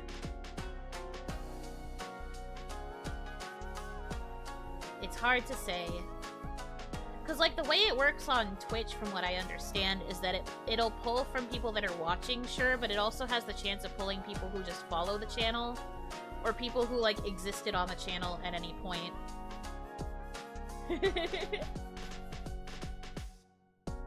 Like,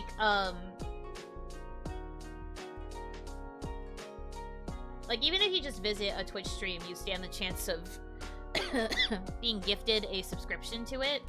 Unless you turn that feature off, so that you only get gifted subs to people that you follow. But, like, the way Twitch's code works, like, it pulls from, like, viewers who viewed at, like, I think there's, like, a slight priority to people who are watching, but then they will go to, like, followers of the channel, even if they're not actively watching. And then they'll go to, like, people who watched the stream at some point. They kind of try to pull rank from there. Maybe not pull rank, but they try to, like, trickle it down that way. So then, like, for example, if you run out of active viewers, it'll just start pulling from your followers.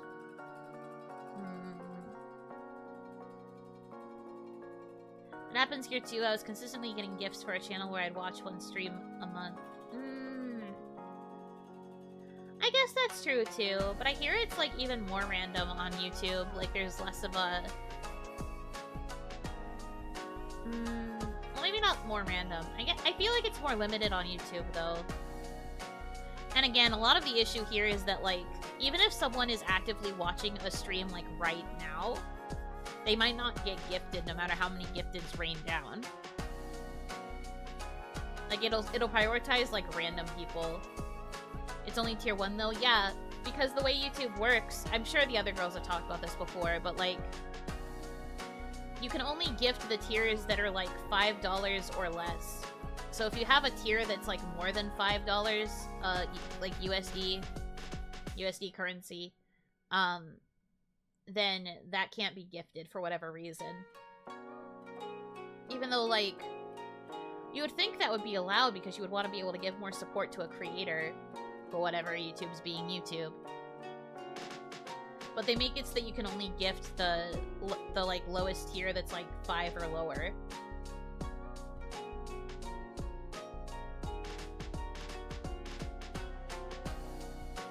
Once got a gift for Lua's channel while she was offline. Well, you can do that on Twitch, too.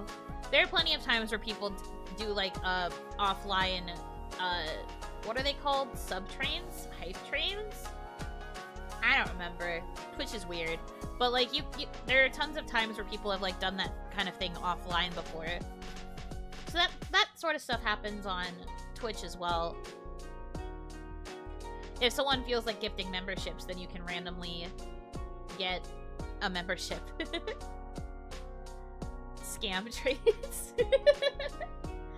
I wouldn't call them a scam train, but it does actively encourage, like, more people to gift because they want to be part of the experience, yes. That's part of the universal emotes thing that I was talking about. If you participate in one of those hype trains, then you get an emote at the end, depending on how much you gifted.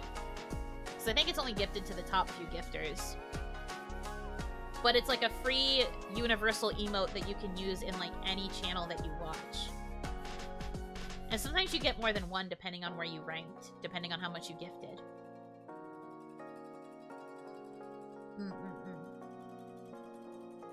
I don't think YouTube would ever implement something like that, but it does kind of work for people on Twitch. I hear that Twitch subathons can be really profitable for this reason. The gamification does encourage people to be, like, active participants. Meanwhile, I feel like with YouTube, you don't necessarily see the value as much. Can never receive gifted thanks to branded account. Yeah, that's also a big issue with YouTube. So many accounts were just, like, force converted to being brand accounts. It's like people who had accounts for a long time, their accounts were, like, forced into branded. Unless they opted out in time, but, like, they didn't really explain that, like, branded accounts would be exempt from so many features, from what I read. I don't know. One of the other things about Twitch's hype train if I remember correctly, I don't know if it still does this, but it like adds the hype train tag to your stream. So if people are looking for places where hype trains are active because they want to try and compete for those hype train emotes, they can like pop in and then also like participate in the hype train. So like it gets promoted like for people who might be looking for places where hype trains are going on, and that can also like boost a creator. There's a dark ritual to debrand your account, but you lose a lot of stuff on your channel in the process. Yeah, at that point it's just not worth it. It just seems silly though. I can't really figure out why they wanted to make channels branded in the first place. Really does turn it into a game with money, kinda messed up. I mean, like, ultimately adults are responsible and they can decide what they want to do with their money. But no, Twitch does incentivize it by making it seem like a game. For better or for worse. It does work out well for creators, but like, the viewers or like the people who feel the most pressure to participate in the hype trains and things like that probably do suffer the most. But in the end, I assume that adults know to use their money responsibly.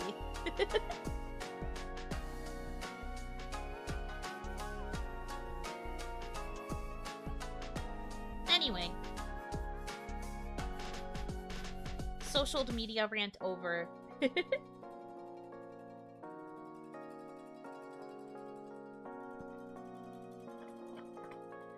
Okay.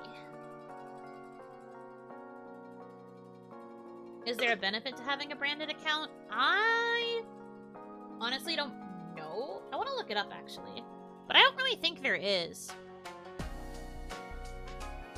YouTube brand account benefits.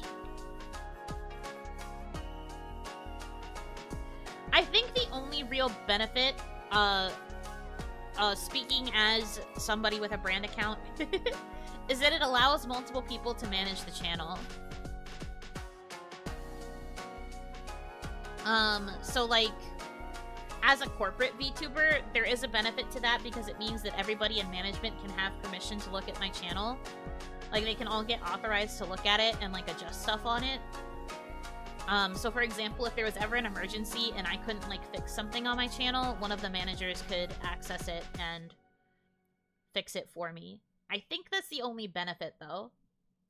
So I don't understand why people who had like personal channels got force assigned brand.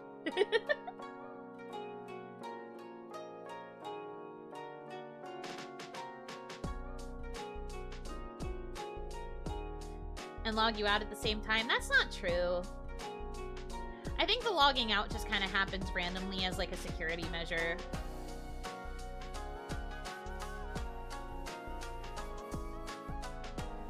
Probably a mistake on YouTube's part.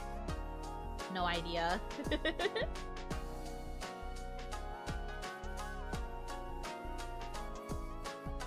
A holdover for when Google Plus failed? That kind of makes sense. Man, Google Plus. Never got involved with any of that.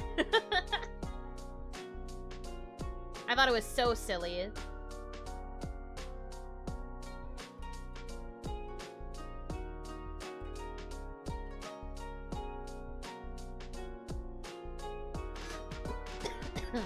Man, I need to stop coughing.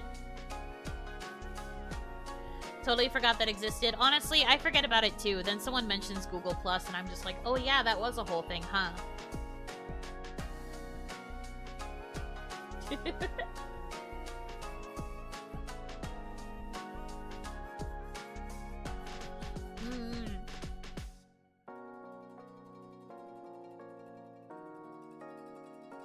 Can management not do the same thing to a normal account if they just have your login info?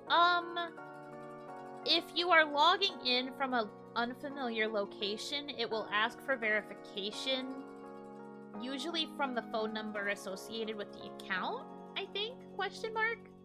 And sometimes if management would need to access our accounts, because a lot of us are in different time zones, they can't exactly get a hold of us to get the verification number in the middle of the night, for example. And also, I think if that happened, YouTube slash Lord Google would be like, hey, somebody's trying to log into your account from a weird place. Are you authorizing this? And I think they also did that thing now too, where like you have to open the account on like mobile and like get a certain mobile code and then give it to somebody. It's like weird. It's a whole thing. That even happened when I had to log into Kaya's account to help out with Matsuri. I felt bad. I was like bothering her while she was on her Japan trip because her phone kept pinging the fact that I was trying to log in.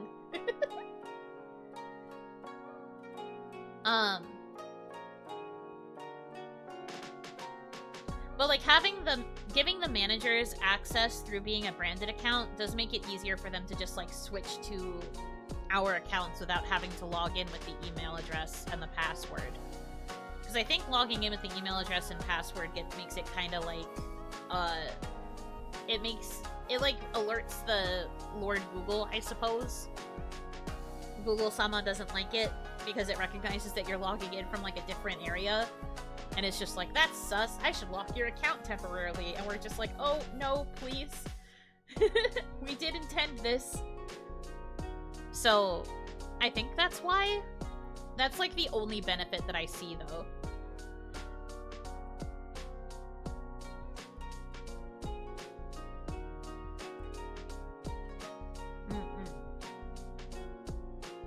But like if they're just given like managerial access through the fact that it's a brand account and can have multiple managers, then they can just like click onto it whenever. You don't have to like log into the channel. Because you already have access to it. It treats it like one of your sub-channels, if that makes sense. It's like weird, but that's just how it works.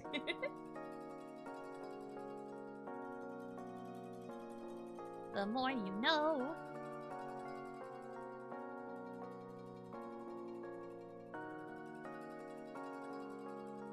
Okay. I think we got a lot of talking in. Good to know that there's some positive reception to the concept of Fictitious Friday. I do have one more stream planned for this series next week. After that, I'm going to have to think of more ideas. Oh boy. But I think I'm going to wrap it up here for now. I do have the members stream later today at 8 p.m. EST, Onigashima time. So if you are a member, Tier 2 and Tier 3, my Shadow Flyers and my Soul Flyers, we'll be having a members Zatsu. So it'll be a second Zatsudan. But this will just be one where we just yap about whatever. More like behind the scenes talks. Maybe I'll get some work done while we're talking, but it'll be a more loose Zatsu, I guess, because there's no real planned topic. It's just me hanging out with the members.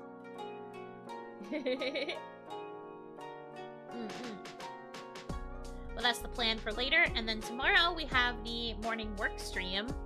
I have something that I have to finish, so if I don't finish it, I will have to suffer. I have to finish the things. I believe in myself, maybe. I don't know what the punishment is going to be. I didn't really think that far. I guess you guys can just decide it if I have to take the L. Hopefully I don't have to, but we'll see what happens. But yeah, so for members, I will definitely see you later, hopefully. But for the rest of you, I hope that you have a good rest of your time zone. And until I see you again, Yunotsu!